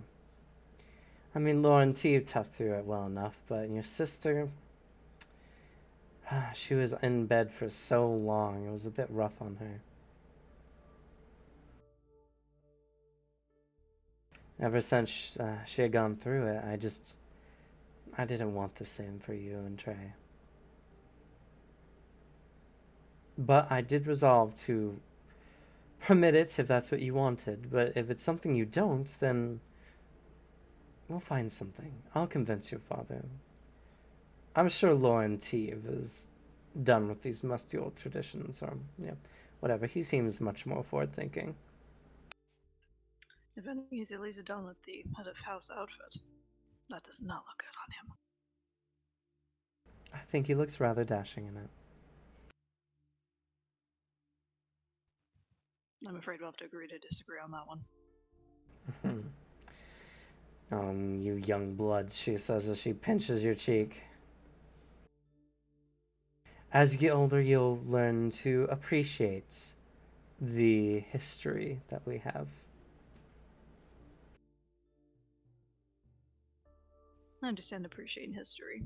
Wearing it for so long, I'm not so sure. I don't even remember how old that outfit is. Sounding like those Amoros who are so obsessed with the trends. I'm not even sure. The human trends are weird. There's a lot of flair, flashy clothing. Though they wear pins on their ends of their sleeves now just so there's an extra shine to their outfit. It's additional accessories that are not needed.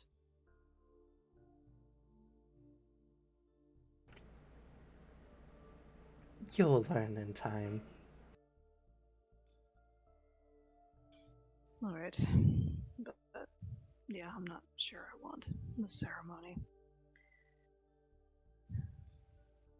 I told Lauren I had hesitations and he still announced it. I'm sure it was probably because Father requested it, but it still hurt.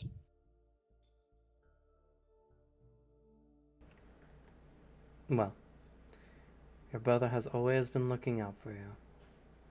I'm sure he did it with you in mind.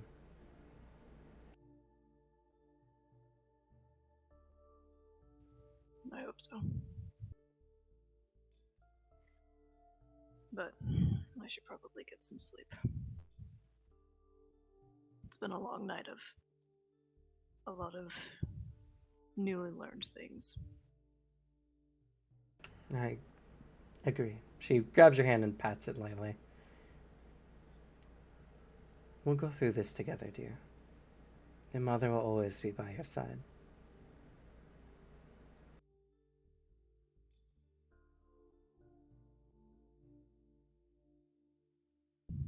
He nods, gives her a hug, and then heads to his room, but does not go to sleep. Okay.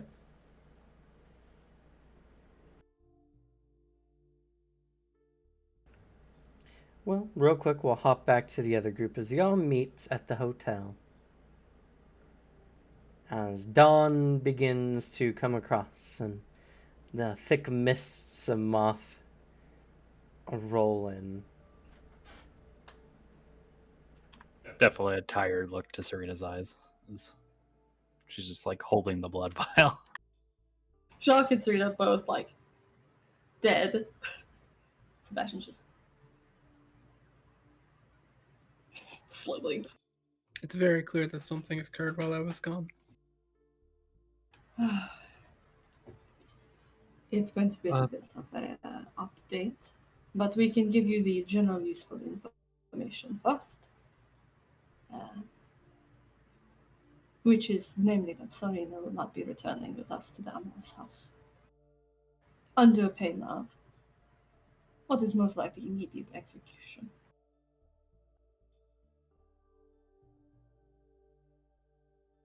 He like turns his gaze over to you, Serena. Probably. And why is this? Well, It seems I have abilities that cause a rather visceral reaction from them. So your light psychic abilities can actually affect Vitala. It would appear so, yeah. Interesting.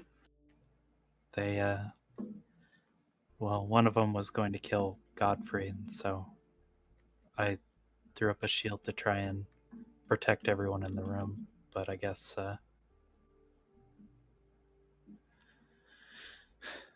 well, I should have known at least a bit, but I didn't think my abilities were like sunlight to them.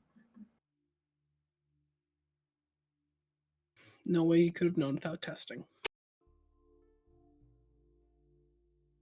Still, this complicates things. On the other hand, it did cause them to board themselves away. I had a passing deal with Rune in exchange for our freedom to continue exploring beyond him with them. We spent some time as well as Leaf looking for more. And Doc will go into the extensive fucking list of information.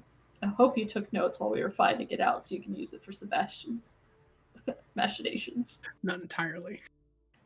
Alex, Not in full detail. you were blight to this planet. I wasn't there. You would be told. No, you can ask to clarify if there's anything. But he gives you the full information of what he found out from Donovan's information, as well as the trap for, oh no, our finances. But the reality of, oh, our finances are fine. Gotta get that fucking spy. Hate that fucking spy. Fuck that guy. Tristabal's information, the information for, additionally for Yvonne, the weird letters, and the fact that the times just keep on going. Besides that 200-year torpor that they were all in.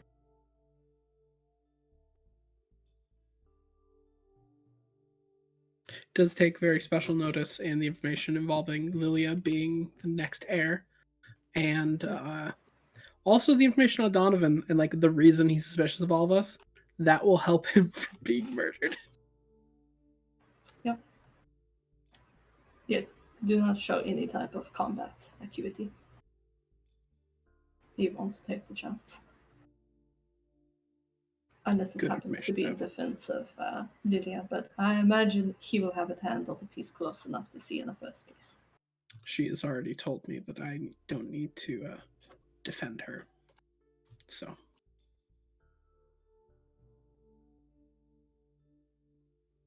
They are difficult to kill anyway. Yes, they are. Thinking back of the multiple fights they've been in with Anastasia. Fucking that time he Kong's fucking door died? being fine. Yeah. It's fine, he got better. But Doc rattles everything off, mentions in passing the anticoagulant, and before he finally kind of rests a hip on a desk in the room or something, and just so now we have the problem of 5 days. Yeah, and well, Radovan's locked up right now. Radovan is currently locked up in a forced torpor, and from what it sounds like, Anastasia by tomorrow will be unable to perform in combat.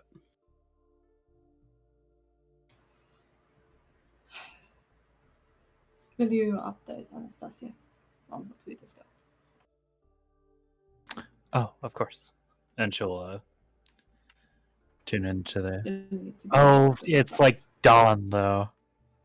Anastasia did not go to sleep. Spells fails And from it doesn't sleeping matter mode. anyway. If you try to pull that, oh, but he might be asleep, then Doc will go, then wake him up.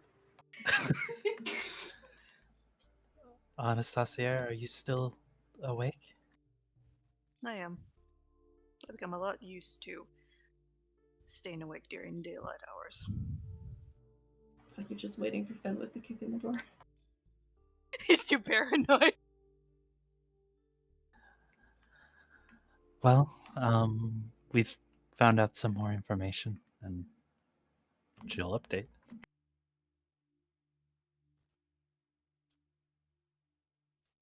Oh. Well, the drops of blood might make sense. I don't know if that's a side effect. And he goes to explain what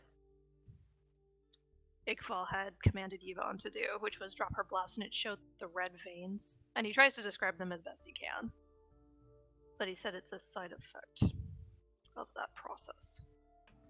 That might be connected. I think you're mistaken. She has bloody runes etched onto her bloody body. runes. Bloody runes. Okay. Well, he mentions that part, at least. Saying it might be connected. Would rolling an occult help in this situation? No, because you would have no way of knowing what this ritual would even be. That's fair. Doc, again, like, what are these medical monstrosities? Disgusting. Fascinating. But if Yvonne's that old, and what you say about the book is correct, she's the only one of that house that would have an extended age. Do the writing all look the same in the book? Was all the writing You soon? don't need to relay. We'll just that's consider that it is. Yes, the writing seemed consistent enough. It was an older dialect, so I was unable to tell exactly what was said. And in a flourishing cursive.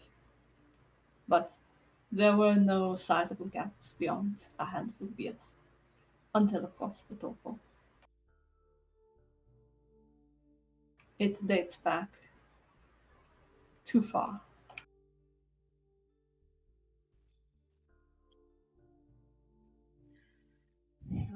Over 2.5 millennia is a long time.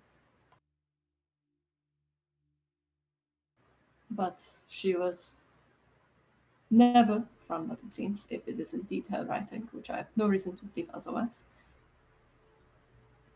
at no point was she in any torpor that the others were not also in. Now, this is an interesting bit of Vitella lore that Anasase you would know, but I haven't told you guys in game.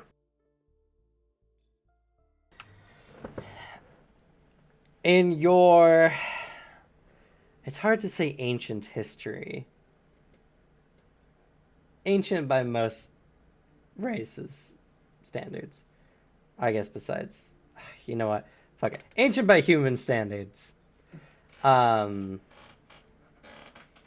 You knew that before the 11 blood houses, there were the elders. Vitella of exceeding age, who were the first of your kinds. They were supposedly capable of living several millennia. But this caused issues as it became a very stifling age for the Vitella. For one could not ascend to the head of the house if the head of the house were to never die. And Vitella have always, even in the Age of Elders, had a high reverence for family. It was then the First Lord whom declared that if the Vitella were to flourish, they must be left room to grow. And thus, he seemingly slashed the Vitella's lifespan. And thus, the elders fell all into torpor. And without these ancient beings to lord over the Vitella, there came the rise of the 11 blood houses. As each new lord was expected to bring something else to their individual dynasties. There was a quote from the First Lord that most Vitella is aware. Though we thrive in darkness, not even the very trees of our homeland can grow with the elders looming over them. So I shall cut the boughs and allow the saplings to grow, so that we, like the forest around us, may flourish and grow stronger together.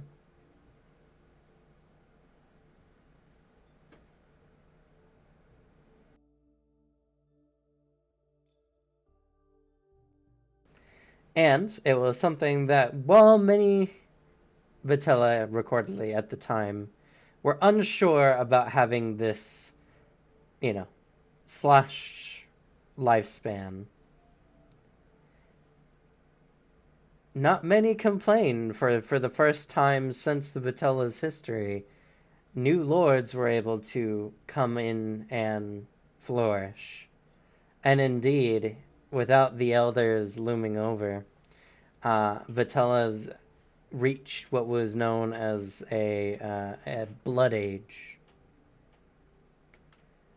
where the family lines flourished. Many Vitella, were born, grew up. Even households would spring other households.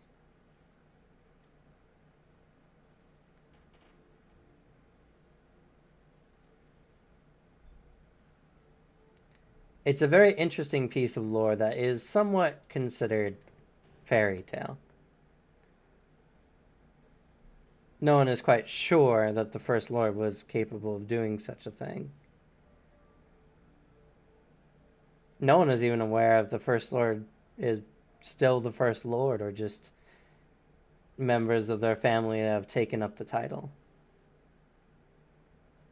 The only thing for sure is that the First Lord's lies at the center of Moth.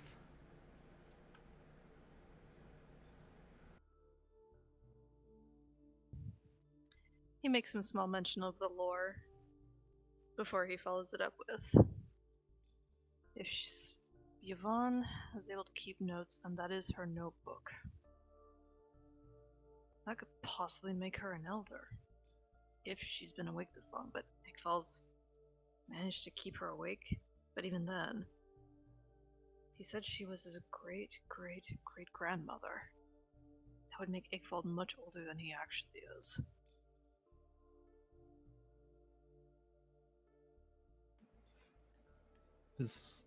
Is that weird? I may have to come find you to meet and talk in person. It's a little hard over this. And that way you can give yourself a rest. It sounds like you've had a long night. Before he goes, did you ask what progress he's made with his family?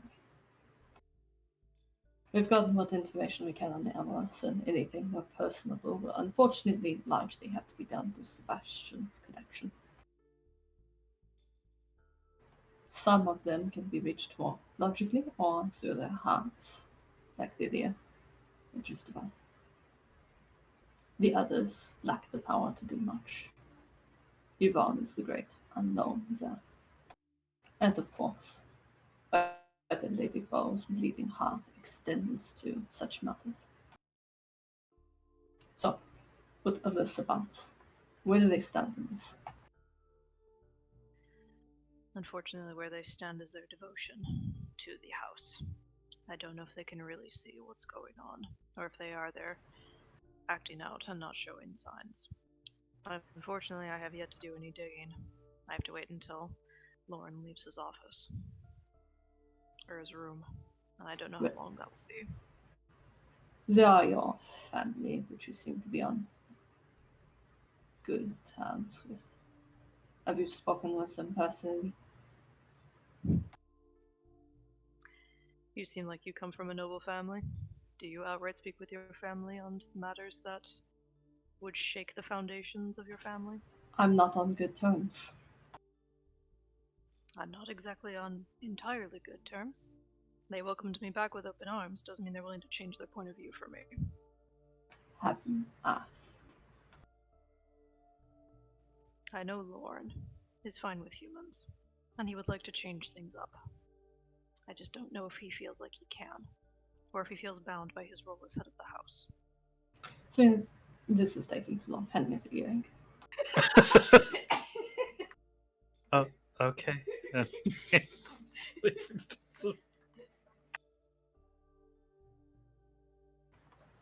He kind of resettles himself some.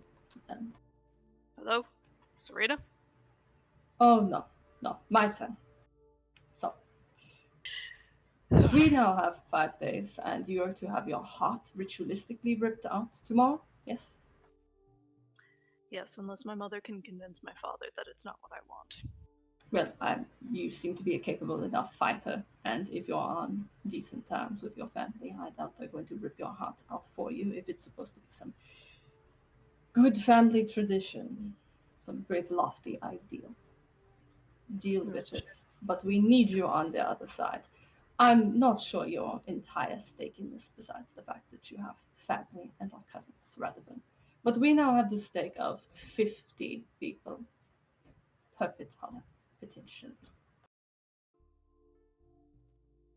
That might not mean much to your kind for the largest part, though you've been traveling with some. So I would hope that you have some. You can't see it, but he gestures over at Sebastian.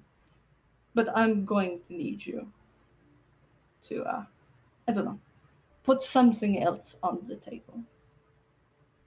We almost all got murdered by Vitala because of a small light display.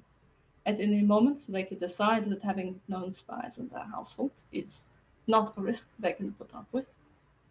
And you have yet to ask your family basic opinion questions about how they feel about the current state of Rosencratz and the ritual they were all told about tonight, which will kill hundreds of people and wipe their memories to prevent them from being at all aware of it.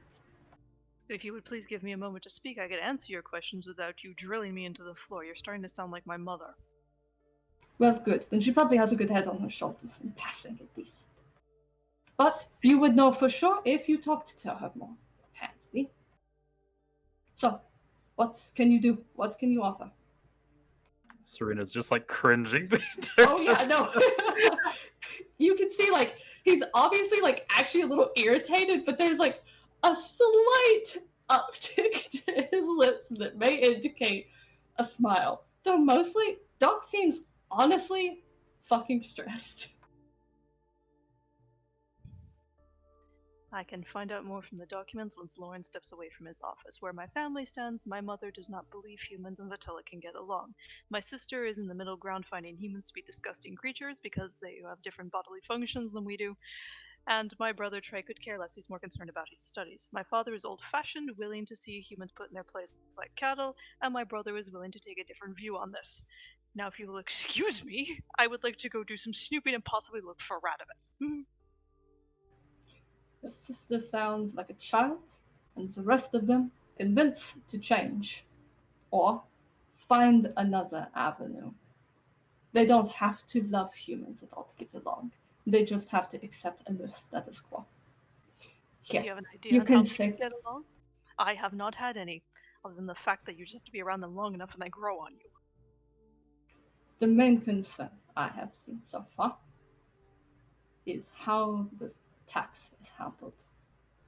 Either that it gives them power and they enjoy it, that it gives them power and they're worried about the misuse of it, or that they don't like people knowing exactly what it goes to. People get scared by such things. I will ask at the hospital if they can draw blood. That way, the crimson tax is handled on a more official basis and removes the risk. If humans are so sure to forget about the Vitale, as they always have, then it won't be a concern after a generation or two. It doesn't seem to matter much to Vitale in time. So, as far as anyone in the city is aware, it will be a kindness to help injured individuals and further study. While in actuality, it is a blood tax to a bunch of vampires. There is another avenue. That is all well and good. That is a lot of blood to preserve.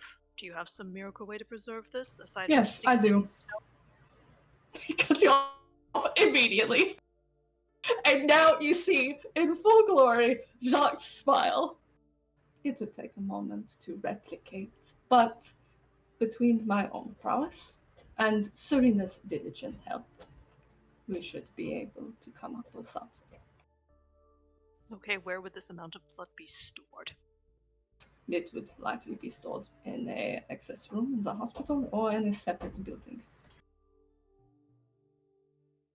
Sounds like you have that part figured out. I wish you luck. Well, I'm sure Serena would like to wish you good night. And he takes off the earring and hands it to Serena, looking satisfied as hell. He really means well. Have The a, man Oh, is a I mean, downright very ass. much How all can of anyone us. stand him? I mean, she looks at Sebastian. He's Don't just look got at that Sebastian, yeah, numbers. what? He's got that math meme in his head going on right now, just calculating everything he needs to do. Just kind of like looks at Sebastian and then looks back. I think you would get along very well once you guys get to know each other a little better. But do have a good night, Anastasia, and good luck. May I speak to Anastasia? Doc is just shit-eating grin. You're like war flashbacks to Terra Santa when we're in the building with like menacing the Black Sun employees, and Doc just sitting in that fucking wheelie chair, just absolutely over the moon at the situation. He's there again. This As is the soon as, most alive you've seen Jock in so long. as soon as Sebastian says that, there's like a flinch. It's like, your friend Sebastian would like to talk to you real quick. Is that okay? Fair enough. Finally, someone logical I can talk to. As the earring is just floats out of your hand. Yeah. Anastasia, I have the earring now. I would assume so, since she said she was handing it to you. I have picked up the phone. I am to understand that you intend to snoop around your brother's office as soon as possible. Yes. Good. I'm not sure what Lauren knows, but if there's anything, it'd probably be in documents laying around. Possibly. As well, I will ask, do what you can to prevent the heart ritual. It seems like you're already against it, but I require your assistance to awake Radovan. And as well, you seem very suited to find that information of where he's actually kept. As such, we'll need don't your worry. guidance. Don't worry. If all else fails, they'll have to find me first. It's a large city. Perfect. As well, if you believe there is a perfect time to go save Radovan, you should probably give that signal. You know the families more than we do. During the daytime would be the best time, but I'm not sure where he's being kept. It could either be the mausoleum or the basement. If there's a good time, we may be able to accompany you to look around, if that wouldn't give away any of our cover. However, I understand some of your abilities may help you sneak around in this endeavor. Some of them would, but I wouldn't bring all of you. Maybe one, maybe two, at most. Of course. Because if I am going into the Rosencratz household, both Ickfold and his daughter are rather adept at blood magic, and the less that go in with damage, the better. Could prove troublesome. Any information you find, please relay back to me. Fair enough. I'll let you know if he's in either the mausoleum or the basement, and we'll figure out where to meet up. Thank you. Hopefully, by the end of the day, I'll have some ideas. That is all. And he pockets like the earring. You hear a as he shoves it in his pocket. Soon just He like, I makes guess more I will sense than take that it. asshole. Ceci like takes off the earring. At least he makes more sense than that shock asshole. All right, and before we have you sneak around, let's go ahead, take a quick 10-minute break. We'll be back at 9:06 Pacific Standard Time or 12:06 Eastern Time. And if you're watching, thank you so much for doing so. If you haven't done so already, please follow to see more amazing content like this. If you're interested in Anima, we have the Animal Lore series coming out at my YouTube channel, the Battle Gamer /YouTube. And we're coming out with a new video this Sunday. It's a doozy. It's a big one, so I hope you guys enjoy. All right, we'll be back in about 10 minutes.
already on the phone. Oh shit.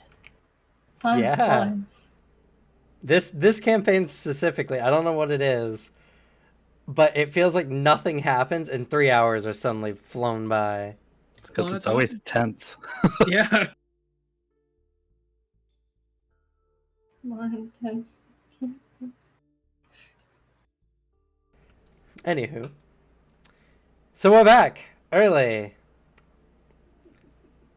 Hope you didn't Yes, miss more us too roleplay. much. More roleplay. Everyone's ready.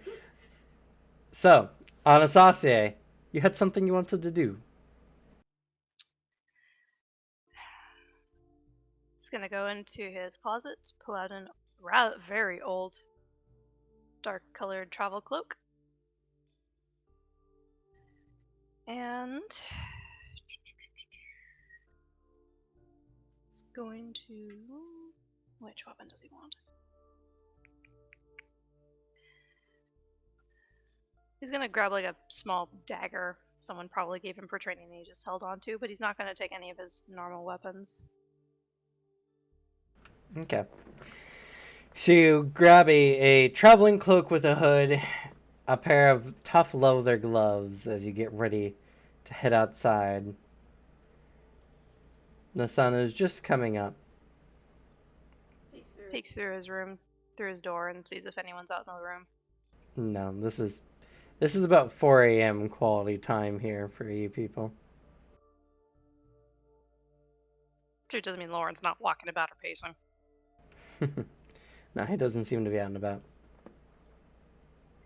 He's going to try and sneak out of the house.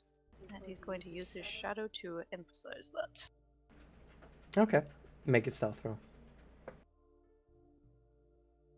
And if I remember correctly, this adds to my stealth, if I'm doing this right. Yes. He gets caught in his only excuses of teenage rebellion. Never just. That's fair. Okay, it's just a bonus of 30.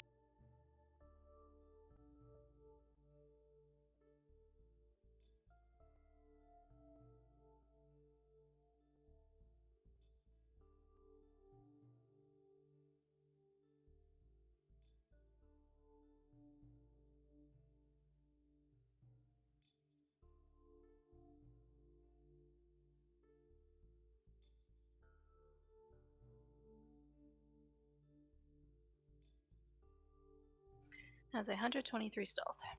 Okay. Your shadow crawls up your legs and covers your body as you become one with the darkness. And you sneak out of your house. No one stops you. You don't see anyone that's awake. You come outside just as the sun is starting to come up, even though it's still particularly hazy. You stepping out of the shadow of a fence or like a stone wall into the light, and you're just this black figure.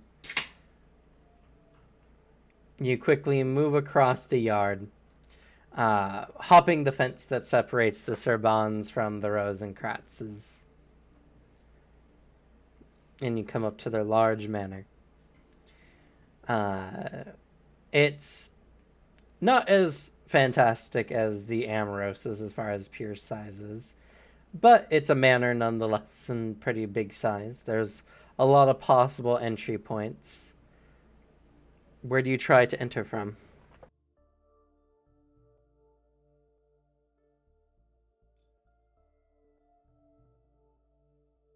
Or do you just go into the back towards the mausoleum?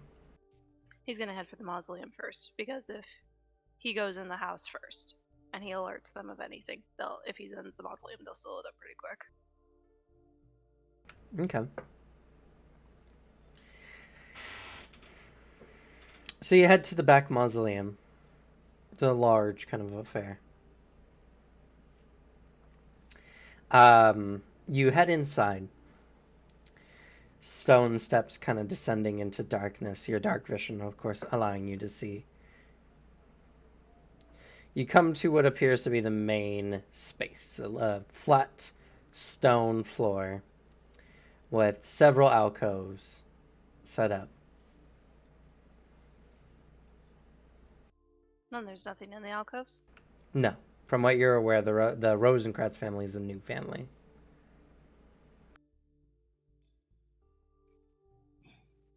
Anything stand out in the room? No. You can take a closer look, though. You can make a search Yeah. and or notice check.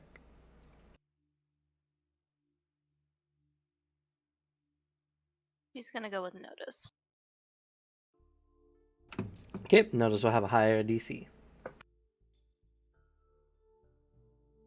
Yeah, he'll still go for it.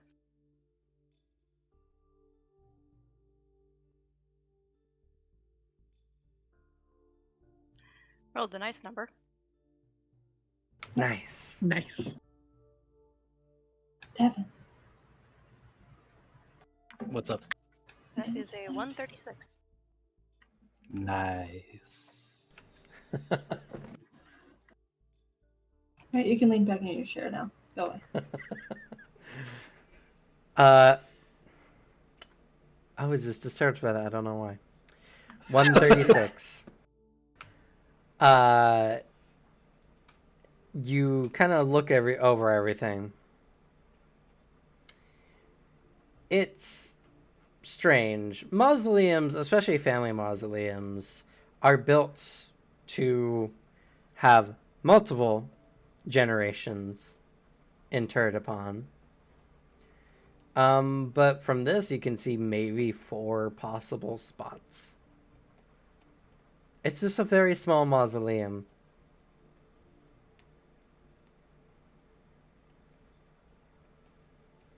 Looking around, there's no engravings, nothing has been set up yet. And granted, it's still some time before. There just doesn't seem to be any forethought of possible further generations.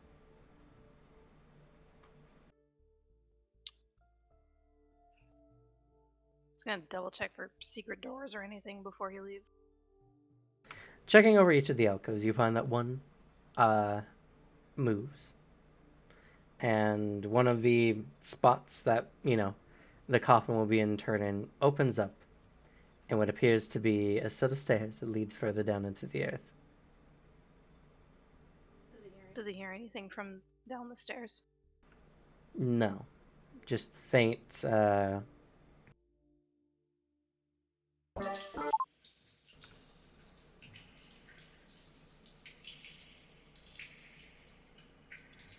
Yep, he's gonna keep his stealth up and go down. Okay. You slide in. It's a very bit of a tight fit. As you're walking in, the roof just barely misses your head. But you descend inside into what looks to be a large natural cavern that had opened up beneath the ground. And in this room, you can see much of probably the dew that constantly settles in the area due to the mists that roll in, causes a dripping sound from various points where the water coalesces, and drops to the ground. It's a particularly hard surface, like bedrock. But you go and you notice there's somewhat of a pedestal in the center with a blood red crystal sitting upon it.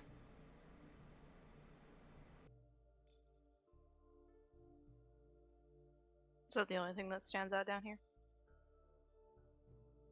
That's the only thing that appears to be standing out down here.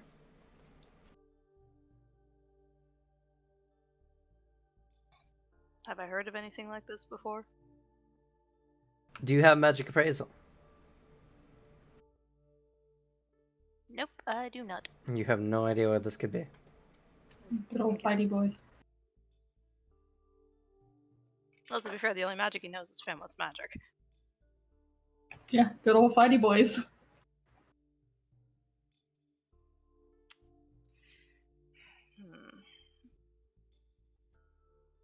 Picks up a rock, casts it near the statue. See what happens. Nothing seems to happen.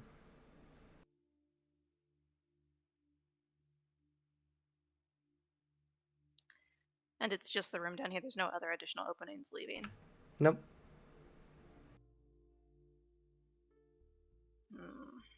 There's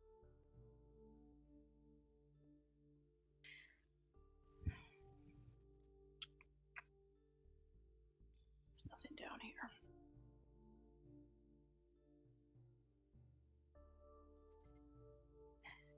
No one's probably there. Sebastian doesn't have the earring on. So I can't tell them where I am.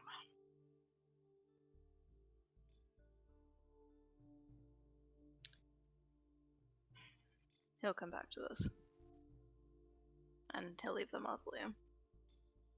He doesn't Okay. want to risk walking into anything.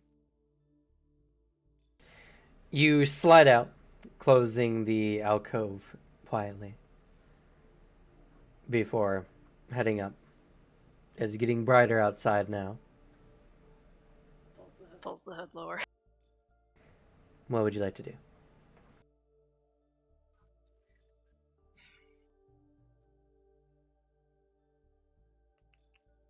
He's gonna look for the servants' entrance to the mansion. Looking around, you find that there's no entrances besides a rear sunroom-esque kind of space in the front door. Now that you recall, the Rosencratz have never had servants.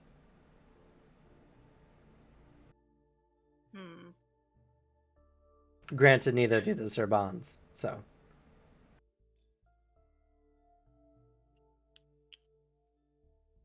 He'll very lightly test the door in the sunroom to see if it'll open. It does so.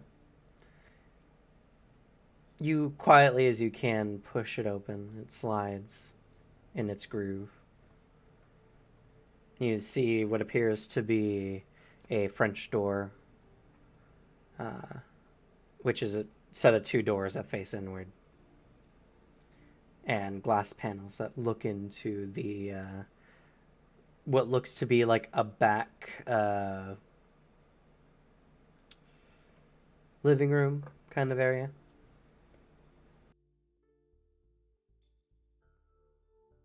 Looking in, there's no sign of anyone out. No, the house is quiet and still. Alright. In he goes.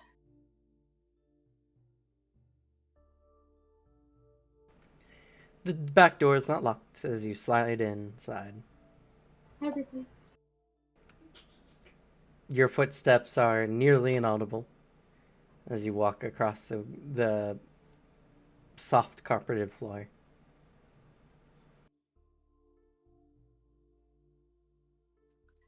He's gonna stay on the lower floor and see if he can find a door that leads into a basement. Go ahead and make a search and or notice check. Notice will have a higher DC. Let's give search a shot. Take Alex's dice, unfortunately put it to the side. Because I don't trust it right now. Alex, quick, roll the ability.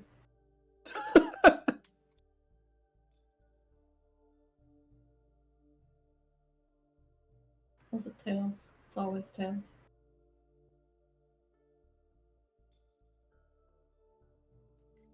That is 108 search. Okay.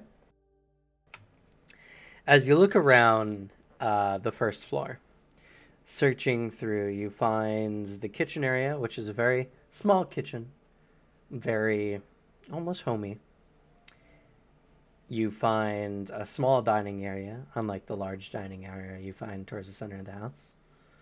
And you do find a set of stairs beneath the main stairwell with a door there that opens up.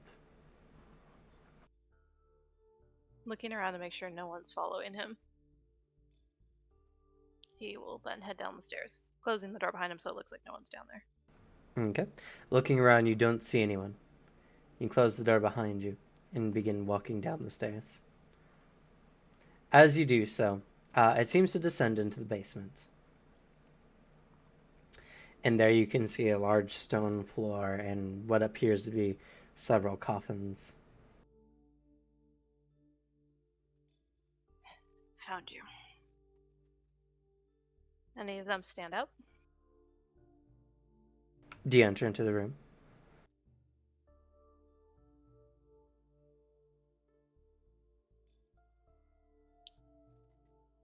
Yes, but he's hugging the wall for now. All right. I need you to make a defense roll for me, please. Okay. And this will be minus 80. Got it.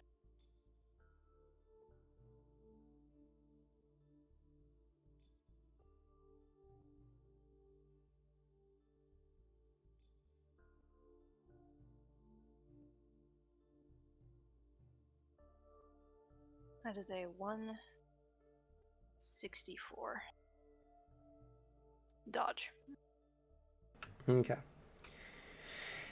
As you descend down, suddenly you feel piercing, as if you walked into a painful barrier of some form. You jump back, but you do take. You're not wearing any armor. It has a final attack of 280, base damage of 80, so that's going to be just under 120. You take 88 damage as the whole front of your body begins to julienne a bit. As you step back and look closer, there are near imperceptible strands of blood leaning from one side of the entryway to the other. If you had not been walking as carefully as you had, you would have just sliced yourself through there and died on the spot.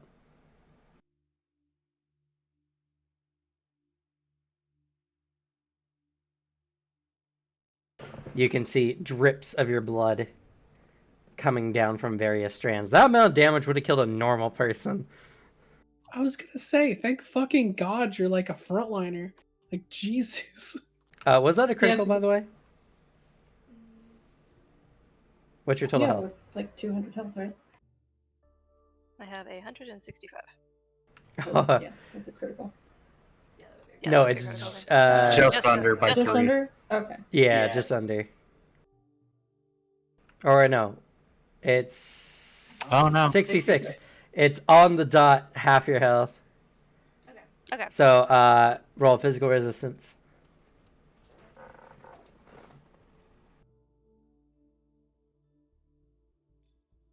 Oh no, somehow accidentally it's hit your left foot specifically. In this situation, that could happen. His left foot could have been more forward than everything else.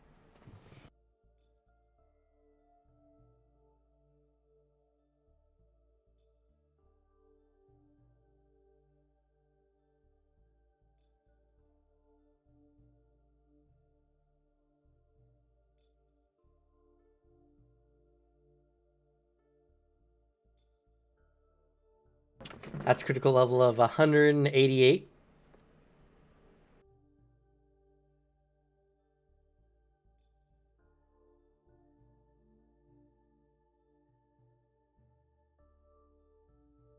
Critical of 188.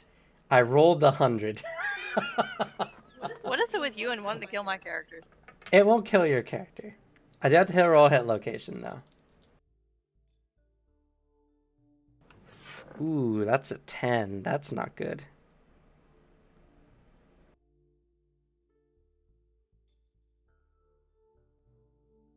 Come on, Candy's all alone.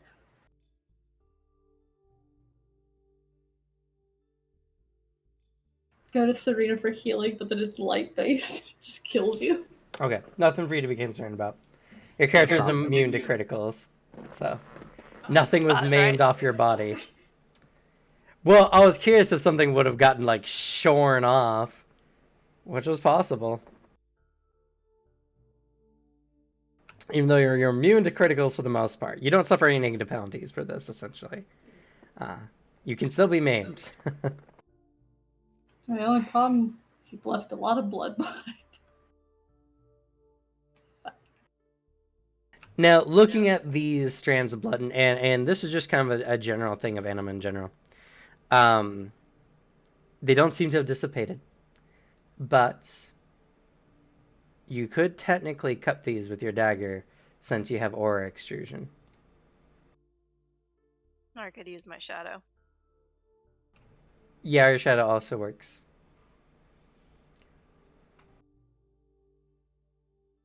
You have also developed a new technique.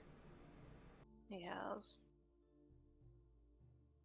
The problem is, getting in is fine. Getting out with 2 people is the problem. True. But right now you're just investigating. Trying to glance past the current threads of blood, are there any others that stand out to him behind it? It's very hard to tell. It doesn't give you a good vantage point from the stairs. You can see a couple, and none that look too, interesting from this viewpoint.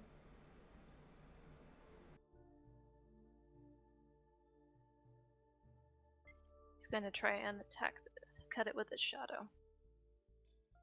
Okay, make an attack roll. The things we do for Radigan. Gotta get the boy. I do like the idea of Sebastian being like, all right, just try to find his location for now. Anastasia, yes, okay. We hear a knock I at the door found yards Radigan. later. He just plops him onto the floor. I have found him. Looks at Jacques. What are you doing? This is all out of spite for Jack. It's so good. I also require aid.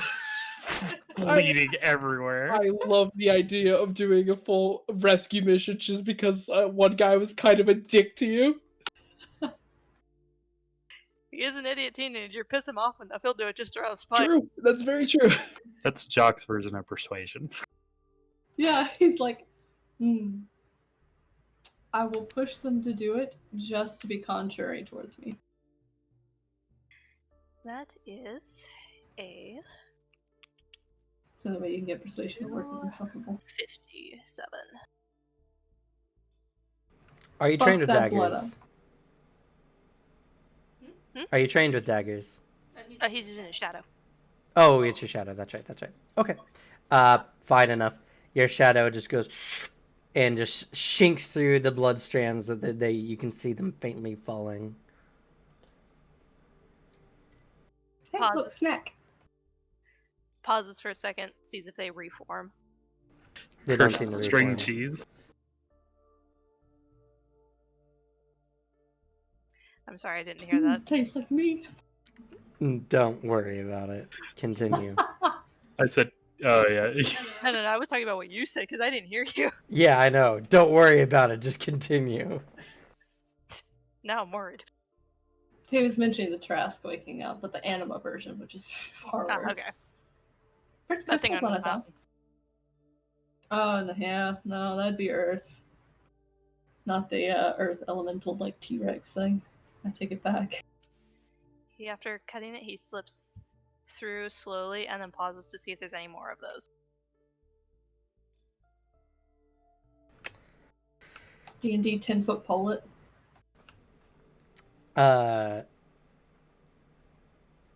You look through. You strain your eyes. You don't seem to see any more of the strands.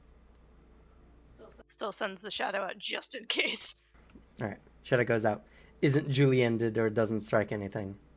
But as you've stepped into the room, you notice there is a coffin there. Off to the side. And on it, there is a slightly luminescent, glowing, what looks to be a rose. Red energy.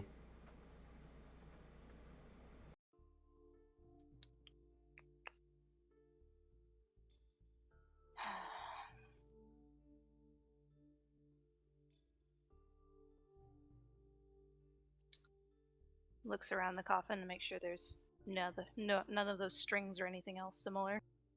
No more of those strings.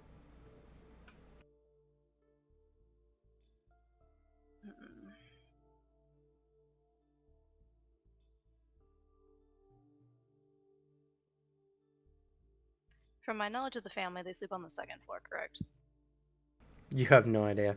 It's not like you came over for sleepovers. No. You didn't see any rooms on the base floor, so it's a Okay. safe assumption.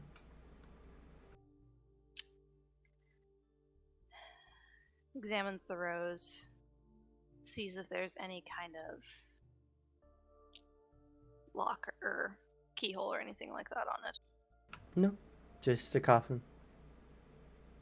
With a glowing red rose on it. Yes. And to be fair, it's a slightly lavish coffin. Yeah. Or is it like an emblem, or is it an actual flower just on it? It's like an actual rose, like floating above it. Oh, it's not chained like the other one was. It's similar, like the other one was. But you Okay. guys don't know about that. No, not Sassy, I wouldn't. This is for my own mental image. Because I had the image of Amalia's casket being chained and the rose above. Is this leaning against the wall or is this flat with the floor? Flat on the floor.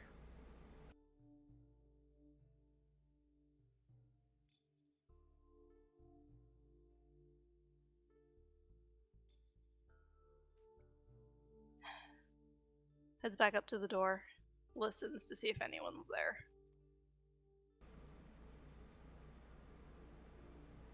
You don't hear anything.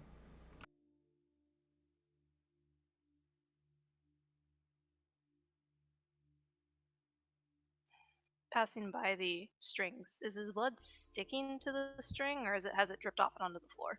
It is dripped off and onto the floor for the most part. Okay. Take the cape and try to wipe it up as best you can. I mean, there's no point in... Well, It is a hemomancer. mage. He's not taking any chances.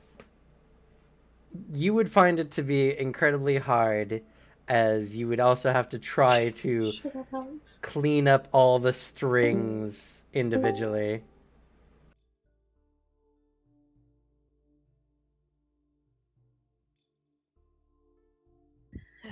Okay. Terrible, Alex.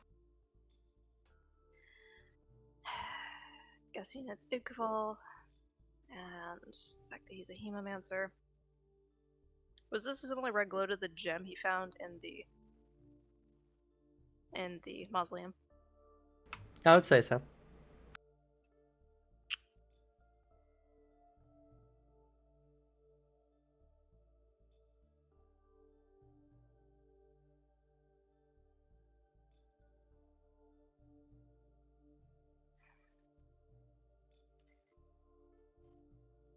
He sighs,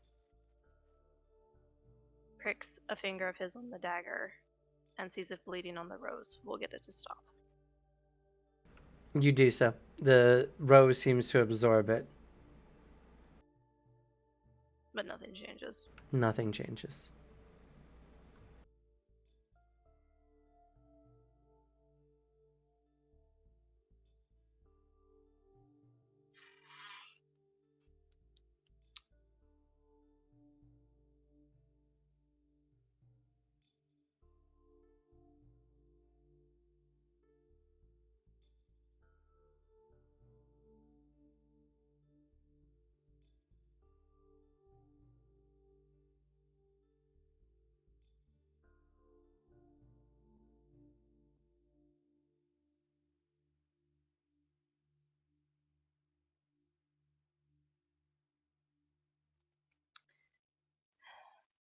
Then he'll sacrifice 5 hit points and see if that does anything. It spills on. You would see as if almost a few of them would drip off, but then they're sucked into it and it continues to spin. And not change of coloration or anything like that. No. I swear if that was the answer the entire damn time. And he will head back to the mausoleum. Okay. So, quick sped up montage. Sneak, sneak, sneak, sneak, sneak, sneak, sneak, sneak, sneak. You're back to the mausoleum. And I'm assuming the secret chamber. Yeah, he's looking at the gem. Can take some fun bloodstream. Do you actually approach the gem? He does not. He stays on the edge still. Okay. Instead, he's going to have his shadow reach out and touch the gem. Yeah, it goes. Makes a slight dinking noise. Nothing happens. Oh. No time like the present. He unintentionally charges his key just in case something happens, if he needs to make a quick escape. And he's going to try and have the shadow pierce through the gem. Make an attack.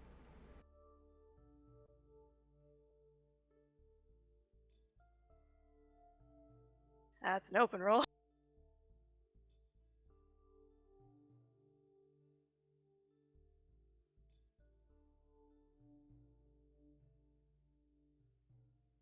Turns out you had to break the flower to shatter the gem to open the coffin.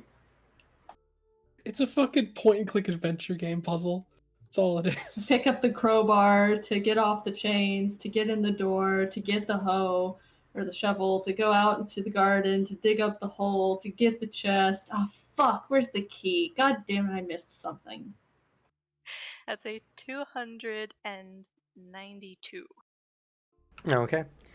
Your shadow retracts back to you and then suddenly lunges out like a spear, piercing the crystal.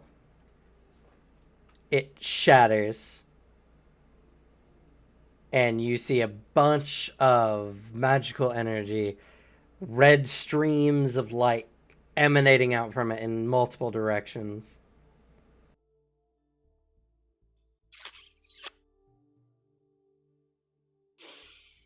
But none of it seems to be directed at him or anything like that. No.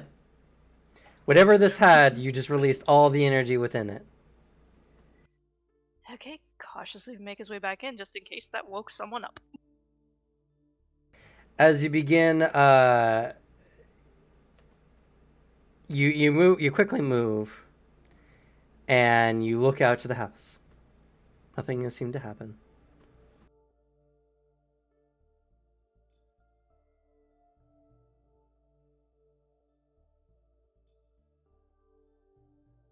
Someone broke into my house and just broke a magic item in the mausoleum. Huh, weird. Somebody broke into our house and stole a singular tube of lip balm.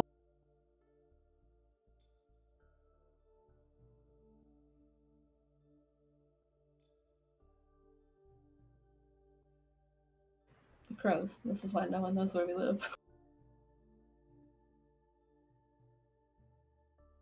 The sad thing is I can see them being that petty. Someone stole my favorite fountain pen, so I just put my entire house into demi-plane.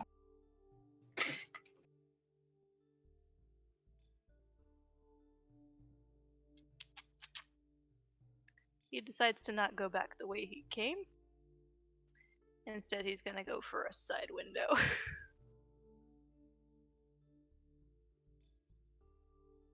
Preferably one by the dining room. If it's unlocked. Okay, as you start approaching the house and turn around, suddenly the back door opens. You see a figure from the shadows approaching, and there, levitating off from the ground, is Iqbal. You don't have anywhere to immediately hide. How far is the garden? Probably about 100 feet or so. You had keys saved up, yeah. He did, as he all of a sudden in his panic turns into mist.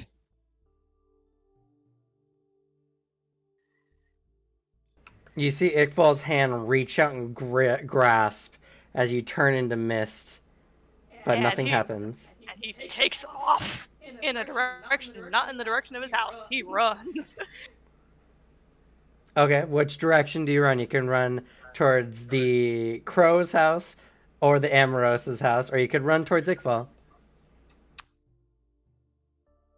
He runs toward the Amoros house. Okay. You Ooh. can kill some more deviants.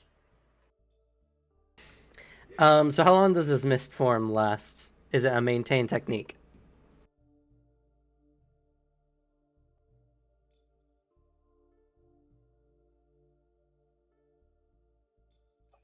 It is a maintained. And it is 1 power, 1 willpower.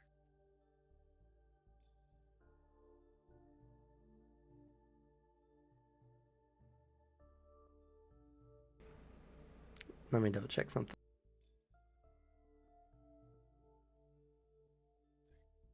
Yep.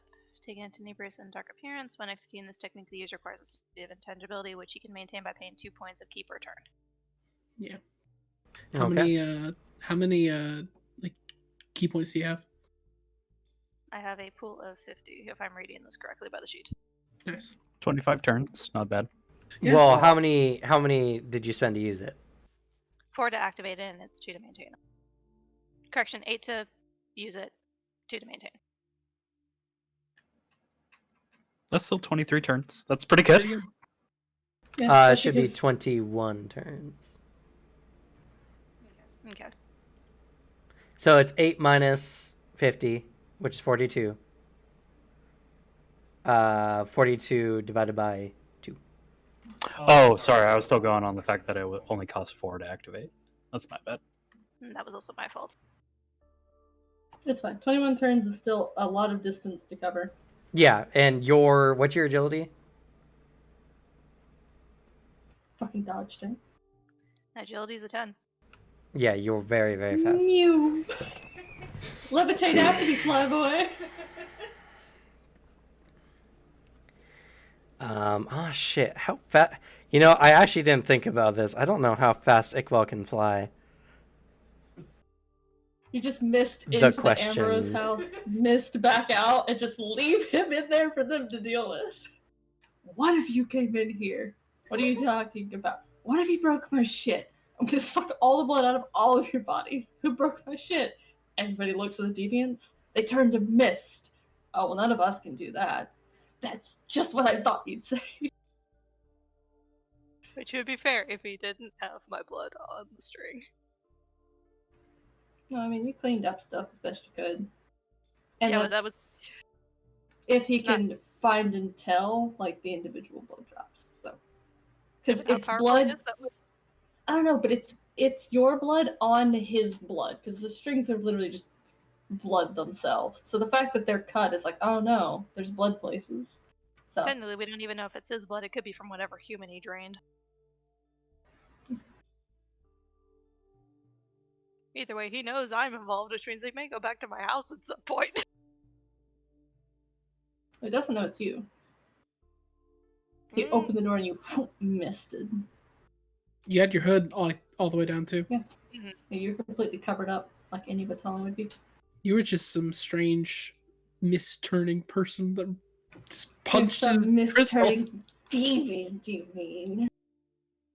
You just broke into his house, cut yourself on some blood wires, left, and then punched a diamond real hard. And you fed his magic rose, like, I don't know, health pool or something to keep Radaman contained. Yeah, so, yeah. He's not like he doesn't know. Alright. So he's equally flying about as fast as you're running. You have the head start. There's so many arrows. So you quickly run. Make for me an Or the acrobatics. sewer system. Jacques would love it if you used the nice new sewers. They had to go slogging through it. Jack just wants to feel better after he's been humiliated. Jacques already feels better. And it was He said entirely at your expense. acrobatics. Acrobatics.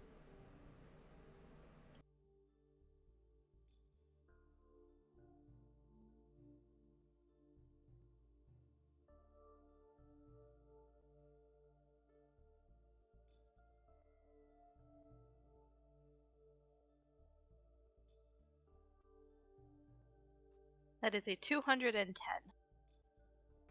Okay.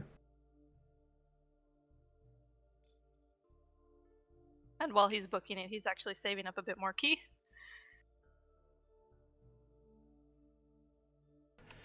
One second, reading intangibility.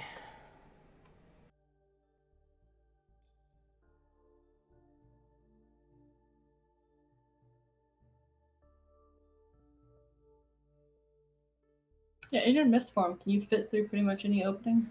Oh shit! You can just go through walls. Into the Ambrose house.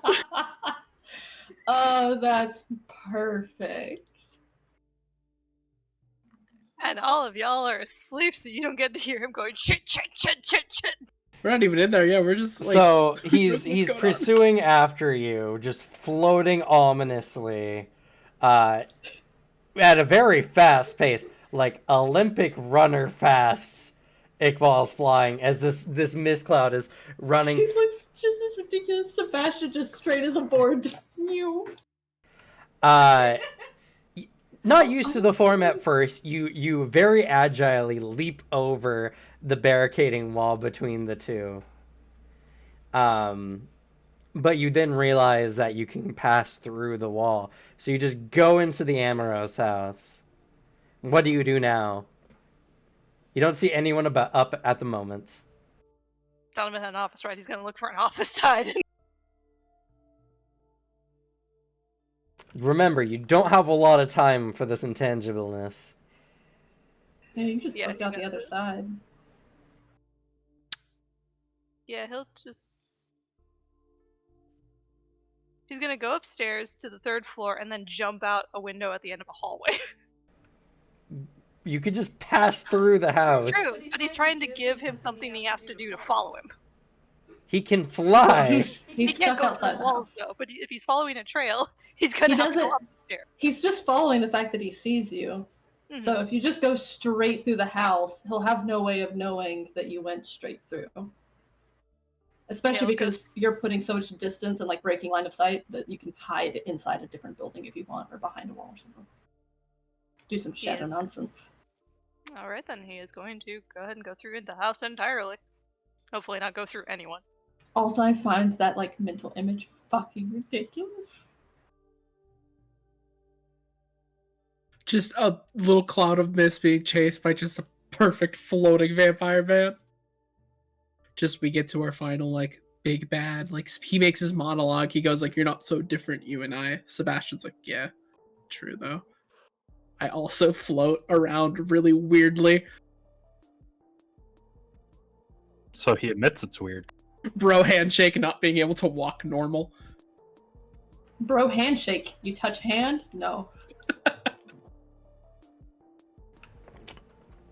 To be fair, this is also the fastest Iqbal can move is using this ability, so... Yeah. Otherwise, it's just like, oh, what are you gonna do, old man? Chase me? So, he moves up, he sees the house, and as you're moving through the house, you hear... as you see bloody spears piercing the walls of the Amoros house. Holy shit! He's pissed. Everyone's up now. So which way do you go? Goes around a corner so he's not invisible sight, and he goes through the wall after that. Okay, go ahead and make a stealth roll for me, please.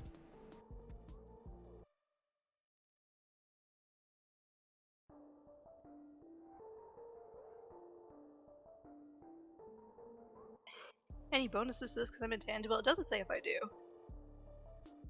No bonuses for being intangible. Okay. Don't forget your shadow, though. I'm sure it uses penalties because peace, got a house between you two.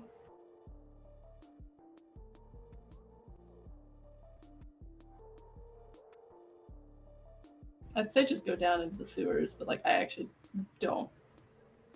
You wouldn't have a way of knowing where they are, so. And it would suck if you ran out of key underground. Yeah. That is a 126. 126, okay. So as you turn around a corner and you run out of the house, you are running, and as you're leaving the Amaros house, where do you intend to go?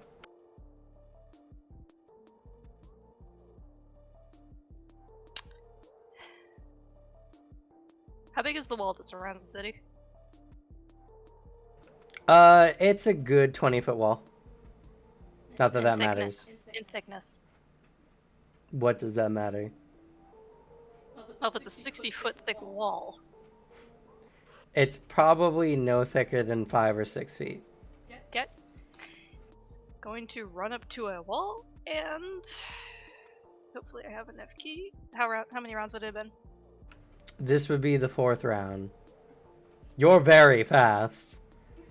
And you don't have to worry about obstacles. Then he is going to go through the wall of the exterior of this place. Okay. Of the wall outside the city. And just stay there. As you do so, you hear... as you see... in the distance, as you cleared a good amount of space, Iqbal has soared high into the sky, and you can see various tendrils of blood surrounding him.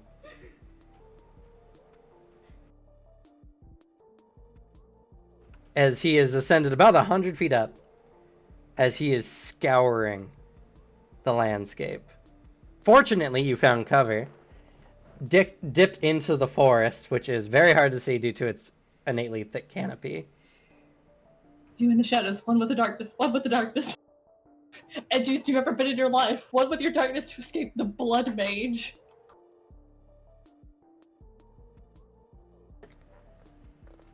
Suddenly, you see the tentacles begin to wrap around him, spinning into like a tight vortex like a whirlpool, and then he just disappears out of sight.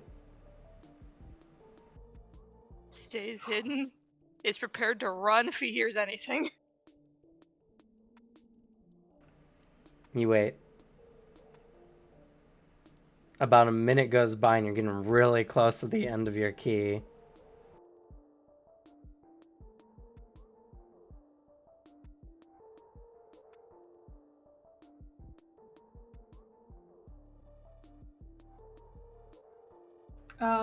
Did we get told that the crows have some way of monitoring the people who come in and out of the city? Or is it just the gates? Just due to the barrier that surrounds Rosencratz. Okay. So you can still get in.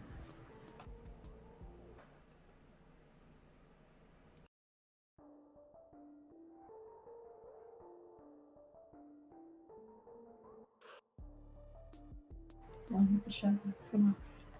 You got this. Balls of steel. Just gotta survive to gloat about them.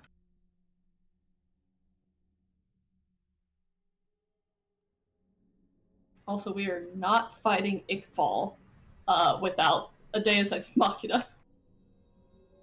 Don't It's worry, like we'll be four here in 5 days. MacGuffins. So what do you do?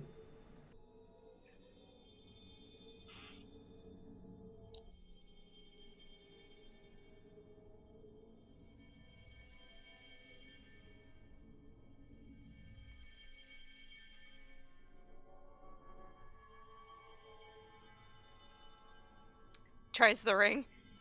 Please tell me one of you is fucking awake at this hour. Fortunately, it doesn't work that way. It doesn't produce audio. No, it's him desperately trying to get someone to answer the damn ring. But all of y'all are passed out. No, Sebastian put it in his pocket.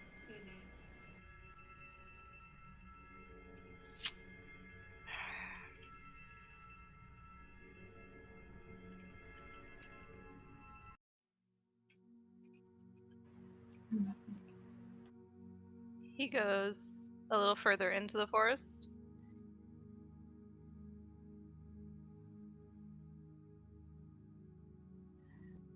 And he has no choice, he's gonna run a key eventually.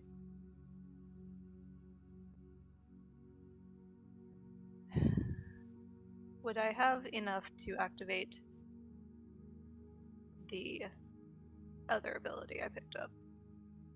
No, you waited a minute. You have very few key points left. Okay. He is going to follow the forest around. Staying to the trees. Okay. As you do so, there's this strong apprehension. You have heard the stories of Iqbal up until this point, but you didn't really understand how one individual could keep all the Vitella in the city firmly under his thumb. You have seen that today, and the monstrousness of Iqbal Rosencratz. As you finally curve around towards the entrance of the city, to look not conspicuous, you drop your shadow. Wait for some merchants to be bringing cargo on and sneak on by behind, and you feel like you got away. And we're going to end it for this session. Holy shit. Fuck! Shock's gonna have to clean that tomorrow. You made so much work for us. Do you know how much cleaning we have to do? We blew up the walls twice. There's blood spears on the carpet I just washed. Look, they're melting. Though you've made the perfect distraction for the whole like Serena business, because they're like, oh, should we talk about Serena? No, we have 2 gaping holes made by fucking Iqbal Rosencratz. We need to deal with that. We have to patch this. That's a death trap. We don't need a skylight. We're vampires. I mean, we have the cloud overcast. What if? It takes one saucy little light slinging kid, and we're dead. That's gonna eat into the coffers a little bit. Oh, they're poor right now too. Though we also now can be like, man, this Rosencratz guy, not the greatest, huh? I mean, he just blew up your house. It's kind of shitty of him. Yeah, kind of a dick move, honestly. If he's willing to blow up your house, I mean, is he gonna give you immortality?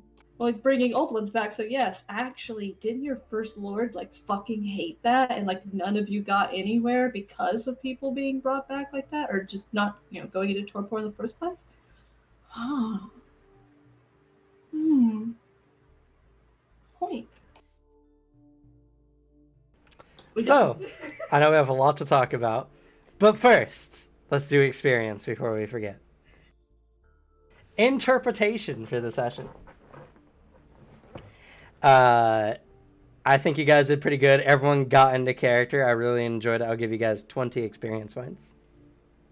We spent a solid 4 hours and, like, wrecked with anxiety. 3 experience points for being here. Anastasia, you want to get 1. Good ideas. To be determined. Difficult actions.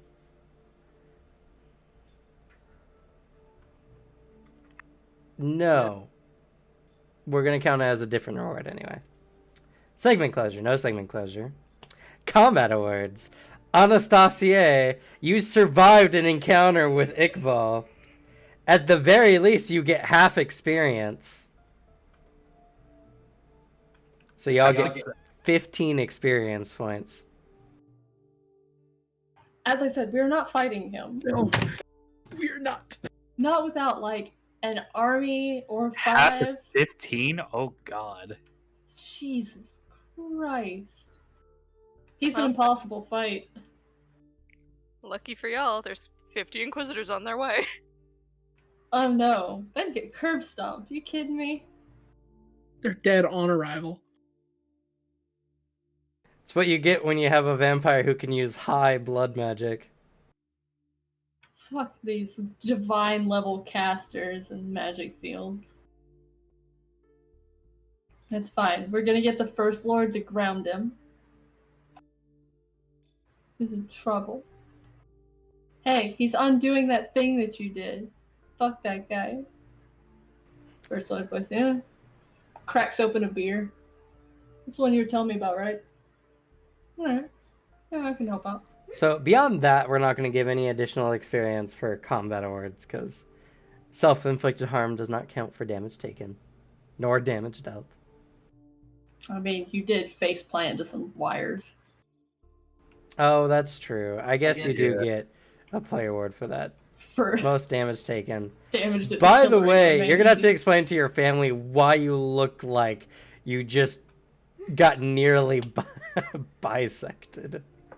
Just give him Oh, 45 yeah. minutes. They're all asleep. He just needs to take a 45-minute nap at home and he's fine. Yeah, what was that word you kept saying? Started with a J. Oh, Julian. Juliennes?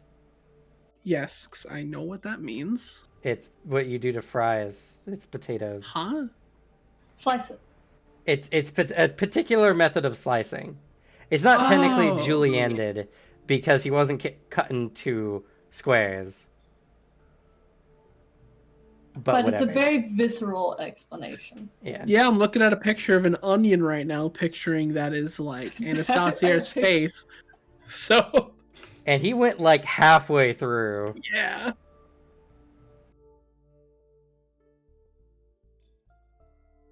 Tell her fucked up.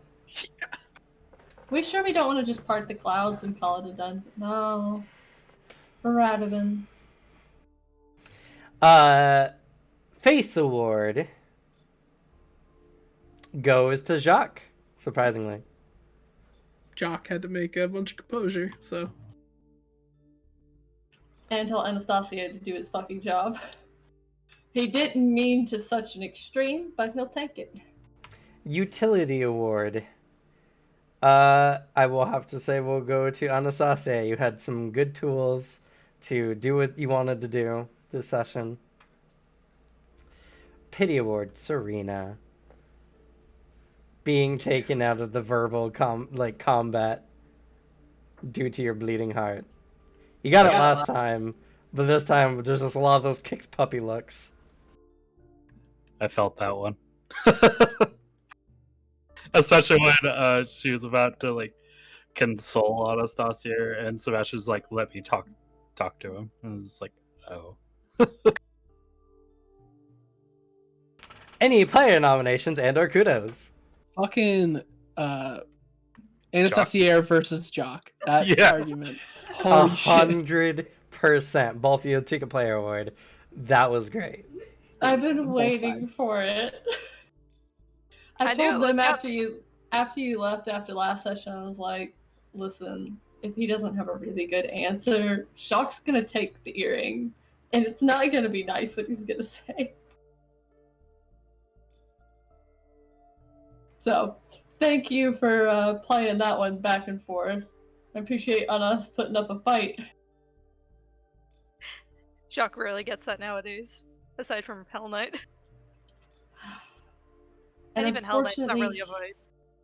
yeah, like, the problem is he doesn't have enough power over Hell Knight, because, like, the dude's, like, fucking Archmage Necromancer over here. The only benefit there is, like, if you do anything to me, an Archmage is gonna take your head off. So, like, fuck you. But, like, what's fucking String Bean Vampire gonna do? He's an ally. He doesn't have a choice. He has to play ball. Like I said, you both definitely earned that player award. Please was take the fun. experience. God, though. The anxiety of that fucking session is crazy. Jesus. You might want to change clothes and clean up before you head home. Maybe swing by the hotel. We'll get to He that. doesn't know where you guys are. Y'all are Yeah. asleep. Serena can help you put your face on. Other nominations in our kudos. More of a kudos, Sebastian, for not getting the 100% scorned look from Donovan because he was too distracted with Jacques. I was expecting him to go for him next, but no. Yeah. Kept on his way. Well, that's because Sebastian shows literally zero interest in other people. and because Donovan fucking hates Jacques and already knows he's up to shit. Kind of an oof moment was Jock being saved by Ruin. Yeah. Yeah, that one stung a little bit. Fuck that guy. Take a secondary pity award for that. I know it's going to eat up Jacques on the inside, knowing he owes Rune a favor. Yeah, because the first thing only covered the like snooping around, but now he got him out of an interrogation too, and he's like, God damn it.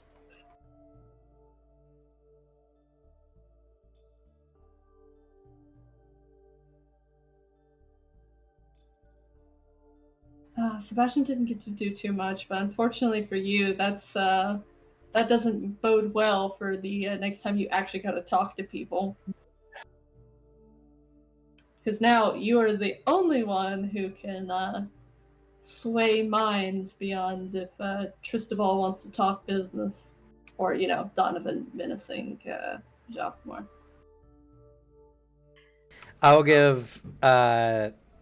will give Sebastian a player award for your whole "let me talk to him." I have the earring now. Immediate joke response, nothing. Keeps going. God, Sebastian's fun like that. It was a pretty quiet session for you, but I'm glad when you did get the chance to add something. It's what happened. Obviously, looking over everyone, looking fucking dragged in, and then deadpan talk with a party member. It's like just like the difference between Jacques and Serena interacting as party members, and you and Anastasia. It's like, do they actually like each other at all? Or is this just like a thing? Like, I mean, I'm an asshole, yes, but like I'm also a person. I'm not sure about that guy. God, it must be boring as hell traveling with them. Finwith goes insane traveling with Sebastian. It's very fair. He just wants to hug him so bad. Oh god, wait till Finwith meets up with Jacques after the whole conversation with the succubus wanting to give Jacques a hug after wrapping him in a blanket. That's literally all he knows about Jacques now is like some stuff you guys did, and then that the guy is like a doctor, like he heals people, I guess. And that he's horrifically touch-starved apparently and can't touch anybody, and now he's just like, oh, dude sounds sad. Talks for him in 2 seconds. Oh, he's mean. I'm gonna go cry a little bit. But yeah, for this session it was just like anxiety matched only by how many times we were laughing over shit. Yeah. Went down a few tangents for a little while, but we got it together. Future pity kudo for those of you that will have to clean up the mess that Ikfal left behind. That's a lot of damage. Blood speared the house. And then put a hole in the roof. I don't know who wants to fix the roof. I'm not fixing the fucking roof. I'll give Anasaste the luckiest fuck award for having the proper tools, because Iqbal's range is as far as he can perceive you. He's a high level spellcaster. Do you want to know the MR check to avoid being turned into a blood puppet? Sure. 180. What's your magic resistance? Not that. I'm thinking about it. Arthur could do it with a lot of difficulty, but that's only because he has a plus 100. That is. I was about to say, I can do it if I open roll. I just have to roll. You 80 can't or above. open roll a physical or Nope. a resistance check. Yep.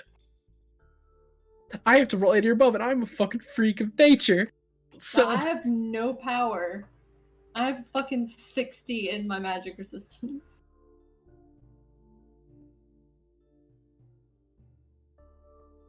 yeah, God, man. We totally need to see how powerful Iqbal was. I was still kind of under the implication of like, oh, I bet we could take him. Yeah. No. No, you fucking can't. Nope. Unless you can anti-magic him, it's on. Yeah. Yeah, And then it's off. Aisha had some remove Xeon kind of stuff, but she would still be in his line of sight, so she'd be. I'm sure his Xeon pool is so yeah. disgusting, and he would just target the caster first, because like Yeah. you're the only one who could potentially pull some weird shit. Well, Just so you besides know, Serena Collect. the spell he uses is called World of Blood. It gives him control of all blood within his range, which is really far for him. Let's see here. So those blood spears he was making, did he just rip that out of stuff nearby, or is he producing that? That's all his own blood. Oh no. He's juicy. Yeah, his base damage for those attacks, by the way, 150. Oh, so that would just kill Sebastian. If he hit you 100% on, yeah. I have 140 health, yeah.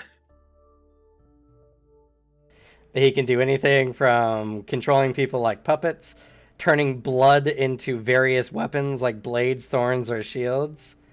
And you can do so at will just using his magic projection. He casts at the arcane level, by the way, which is 400 Xeon to cast. What the fuck did you break? What did you shatter? I really need to know what you did. Oh my god. I don't know, but it pissed him off. I have a few ideas. It might But, be like, maintaining something, that's or what it I could just be think. like one of those Xeon pools where it's just sitting there ready for you. I mean, like, my current theory is, like, that's what maintains, like, immortality, It's maybe? fucking phylactery. Basically.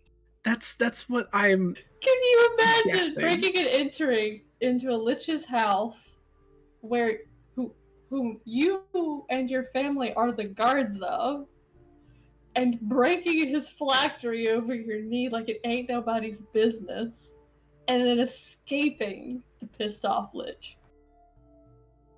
Holy shit. This is going to be insane next session. There will be no repercussions for this. I'm glad you guys got to see that.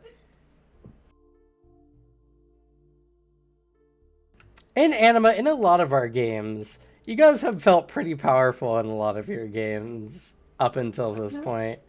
There's been very few enemies that have just been like, nope, nope, nope, nope, nope, nope, nope. We are level 8 as well. That's pretty good. I hope the visual imagery was good as well. Very cool. Thanks for leveling up Jacques with your shenanigans in the background. Got Finn with a level last time, and Jacques a level this time. Alexei actually has a shot to not become a blood puppet. He needs to roll 100, but he can do it. Cool. So Arthur has the best chance of not being a blood puppet, but that's just, I need to roll an 80. That's good to know. Let's see. Alright, so, to put it into perspective, even Astrid would need to roll... She'd have to roll a 90. Mine's And that's just one of his spells. She Yeah, exactly. tanked and one-shot killed 2 dragons. But fuck this guy. Hell nah. Yeah, they're level 10. Jesus. Unless she could do something with Brynja. If Brynja was more like combat-based, Brynja doesn't have blood, so fuck you. Oh, fuck. But, yeah, no. Like I said, it's been an ongoing question, is like, how does Iqbal keep someone like Lauren Teeve under his thumb? He's an Arbiter level individual. It's because magic and Anima is insane. I mean, Key and other stuff can be equally as insane, But but they're using high magic. high magic. Yeah, and most of your techniques are like more like focused on you or on like a direct enemy, not like near world spanning ranges of magical AoEs and shit. There are techniques that could do that, but yeah. There are techniques that can do that. But I can it's shoot like you And guys key are drain is just vicious. this is the first epic level enemy you guys have fought. This guy is a quality who could compete with some of the other greater powers in the world. We're gonna need the First Lord and some his Lord of Shadow friend. Well, I mean, combat's not the only way, but man, don't you guys want to at least see the I combat? want to see Iqbal and somebody else like on his level duke it the fuck out. Oh, that's that's true. where Cameron can break out the rules for like people being super powerful in fighting. If they're like, I think it's like if they have like a 300, like just standing in it, if you don't have a high enough attack and defense score, you actually take damage as they're fighting. It's the fucking anime scene of people being blasted backwards by like the impact of the people fighting. Yeah, like Or like punching the into the Bleach thing shockwave. where they like crumple down to the ground and are like actually coughing up blood from the force of like, malicious intent. They have a fucking combat aura without having to purchase a combat aura. Is it the fucking like thing of like we can't even see their movements. We can't perceive they're moving so fast. That is actually a factor in it. Of course it is. They do Yeah, have a that's like- table for that, yeah. They have of course they have a table. They have a table for There's a everything. table for everything. Except You for, would like, be some surprised really the specific simple things they don't have tables for. Yeah. Like the Everything you jumping want a table for, not there. Anything you don't think there should be a table for, there is one. If Yeah, there's but then no- you see the table and you're like, I have to find a way to use that. If you think of an aesthetic, there's a table for it. But if it's like a more mundane thing, there's no table for it. That's Just why like this. Anima is an amazing tabletop system that you should never fucking play. Jesus Christ. No, do it. Suffer. But yeah, I was actually surprised at how hyped you guys were getting for that whole chase scenario. It was fine. They were just like, oh man, he's just like flying towards him. Sebastian does that all the time. Giant blood spears piercing a mansion. Well, yeah, Oh because no! like, I mean, we know that he's super powerful and that it's scary if he gets caught, but like, just the idea of someone just floating while standing straight up looks fucking stupid as hell. You look like an idiot flying like that. It's not at all imposing, except for the fact that you yourself are just imposing anyway. The blood spears and like whirling tendrils of blood, that's different. That's not an old man just kind of booking it towards you, like planking midair. I think my favorite reaction had to be Alex when I'm like, oh yeah, he turns into mist. The look on your face. I don't remember what expression I made, but Probably glee and delight. I was remembering being like, well, that's handy. And also, how fucking stereotypical of a vampire. Jesus Christ. Yep. Of In course. fact, that was exactly why it was taken. Yeah, fair. Very fair. I mean, not gonna. It was just one of those moments where I was like, And of besides, course like, the vampire can do that. besides, I couldn't pass it up. The tree is perfect for the moth region. Oh, yeah, of course. It was developed in the wake. But yeah, no, that was the only thing that saved you. The fact that you were intangible, which is the only thing he couldn't affect with his blood magic. Time was for what everybody saved to your get hide. intangibility. Yeah, but then you guys can't fight him back. It's fine. We just lure him to a secondary location and leave. I was very much not expecting you to destroy the crystal. So, that's He puts- interesting. That's gonna have some weird repercussions, I'm sure. He put two and two together, like, it glows about the same color as the crystals. Probably maintaining what's stealing a brat of it. Smash! Oh shit. I'm not convinced that's sealing Radovan. I think it's just more blood magic of a different sort. I think breaking the rose by some means maybe would have done it. Maybe. But He having wasn't something sure. out back to be the key to be something inside seems like a I mean, I never when you thought it made was that connection, possible to I was right there with you. Made that connection. You were like, "Oh, I get it. Go back." And I was like, "Yeah, you know what? Maybe." It's like I don't know. Probably. But yeah, that oh boy. I was expecting him to catch you too. I didn't think you could get away. But you were able to maintain your technique enough and run super fast enough to avoid him and speeding key, and being intangible really fucking helps. Going through the house also put some distance between. It's going to have some interesting repercussions. It's nothing that I'm not prepared for, but it definitely is going to take the story in a slightly different direction than I was expecting. Oh no. Oh no. If you had actually inspected the crystal itself, things might have been different. But you didn't want to get close to it. You're just like, range attack.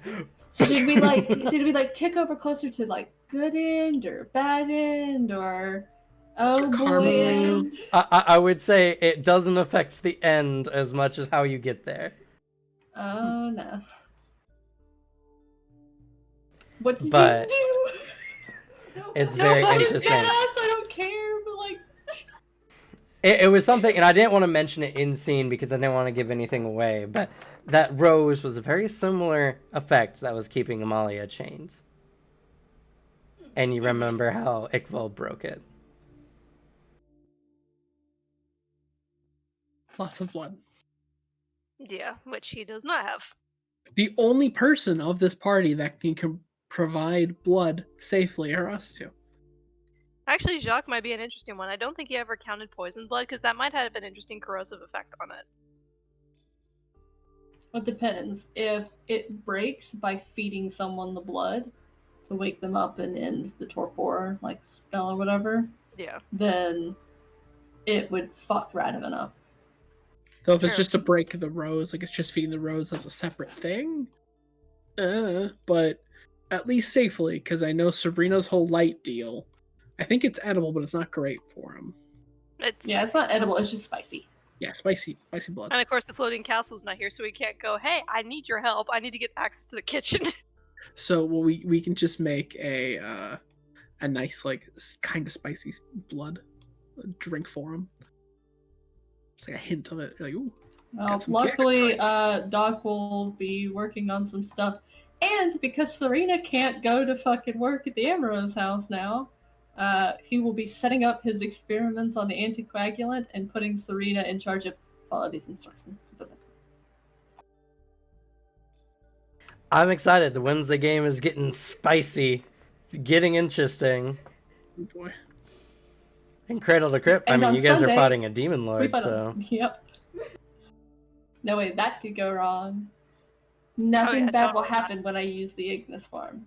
Yes. Nothing bad will Nothing happen when we bad. destroy that carpet. Gotta go fast. Obviously, It's- Fenwith is just gonna Hot Wheels it. Honestly, like, I don't even know how Cradle to Crypt is gonna go on after Rosencratz arc. I don't know how we're gonna beat it as far as intensity.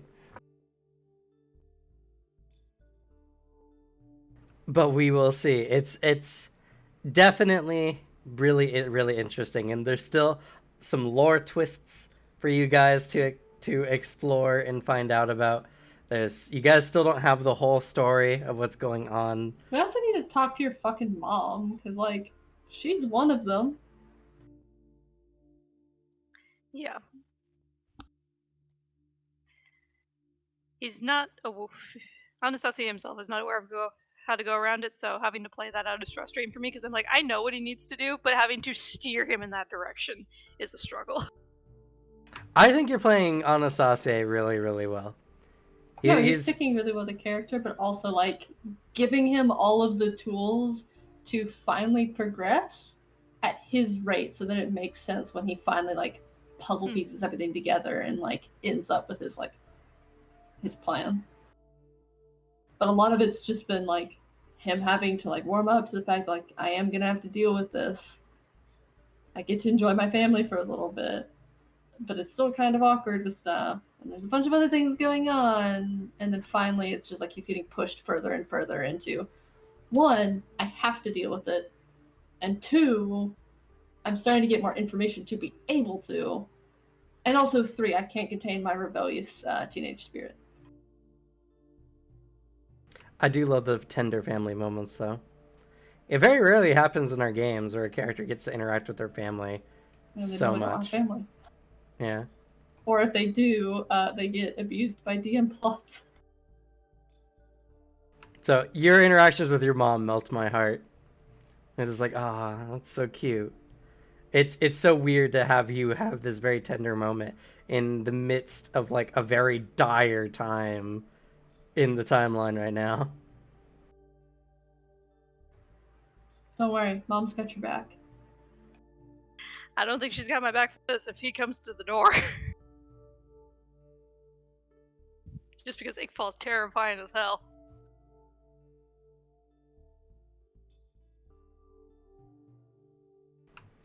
But ooh, I can't wait. The fact that Alex is gonna put us off for 1 week is gonna suck. Sorry, I need it. Oh, that's right. Yeah. God damn it, Alex! It's not need next that week, time. but the week after. Week after. So Oh, we got some resolution to this scene, and then we have to wait a week after that, whatever shit we've put ourselves in then. There's no way Yeah. we're not gonna be on some crazy cliffhanger next week, though. I will not be able to play, especially because of how fucking stressful these games already are. Like, holy fuck, that's not good. And a positive note, Yeah. you weren't on the receiving end of the stress this time. It was just the stress of going, oh shit, this could go wrong, this could go wrong. Yeah. Devin doesn't have car access, so Suzanne, Cameron, I'm gonna need one of you to hop across the mountain and kidnap Alex. I need to do my He has more homework, free time no. than I do. We'll send him. I need to do my assignments. Cameron, stream it. Stream it for the views. Unfortunately, violence is not acceptable on You TOS. don't have to be violent. You're just kidnapping him, and it's just a friendly, fun, staged, haha joke. haha, prank.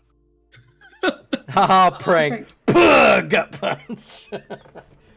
Nighty night. No, you don't even have to hurt him. You just wiggle a sword at him. I'd He'll come be willingly. forced to be corralled by the sword. Now, Suzanne and I were talking earlier. I have a future prank for you, Alex, if I'm ever super duper rich. Of course. We're going to take out the toilet in your house and replace it with cake. That's horrible. That's awful. The moment you reach for the lid and just go...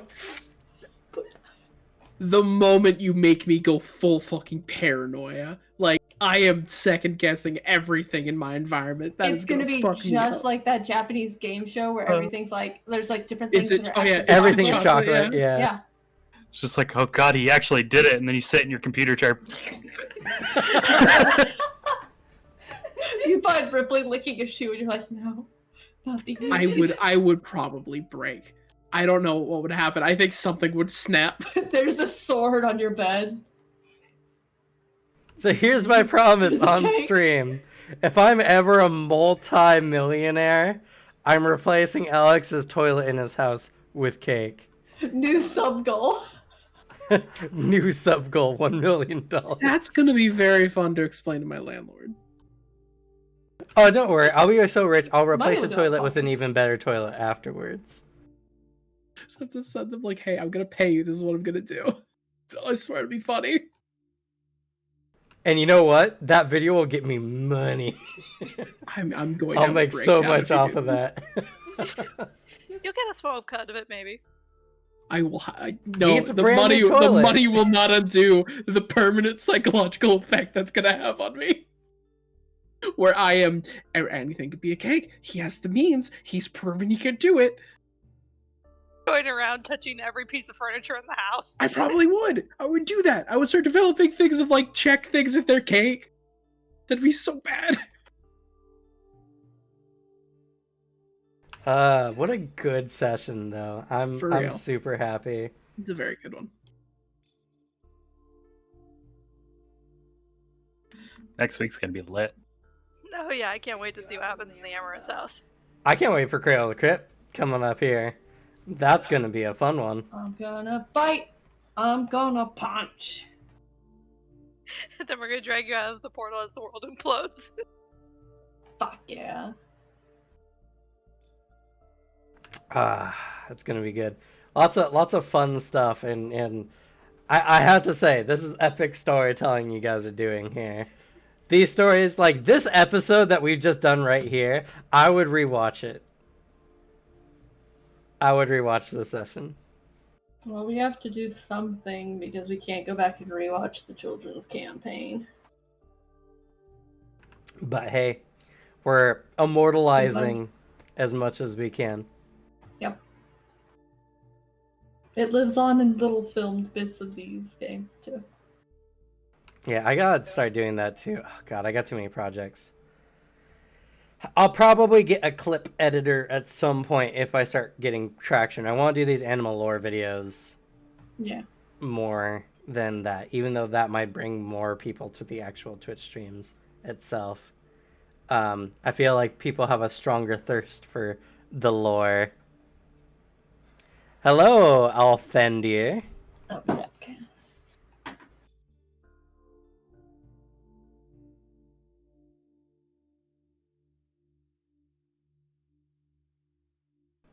You're late. Unfortunately, we just ended for the day.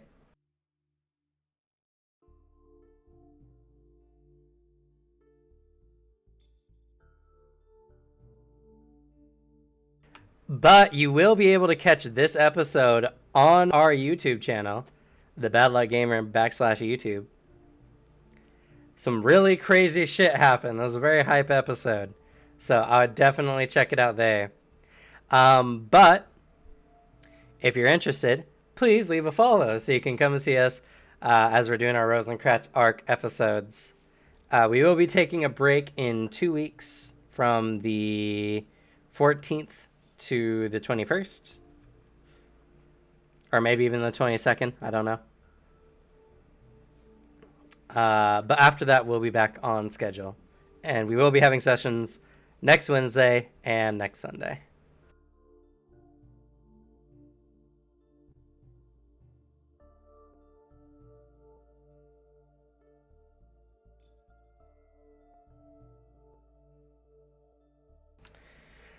But yeah, considering my schedule, I don't think I'll be able to come back as this is nearly as early as I can come in. Rough. Well, like I said, go ahead, check out the YouTube channel to see the episodes. And we've been recording since the beginning of the Sunday game and halfway through the Wednesday game. So thank you. I appreciate you.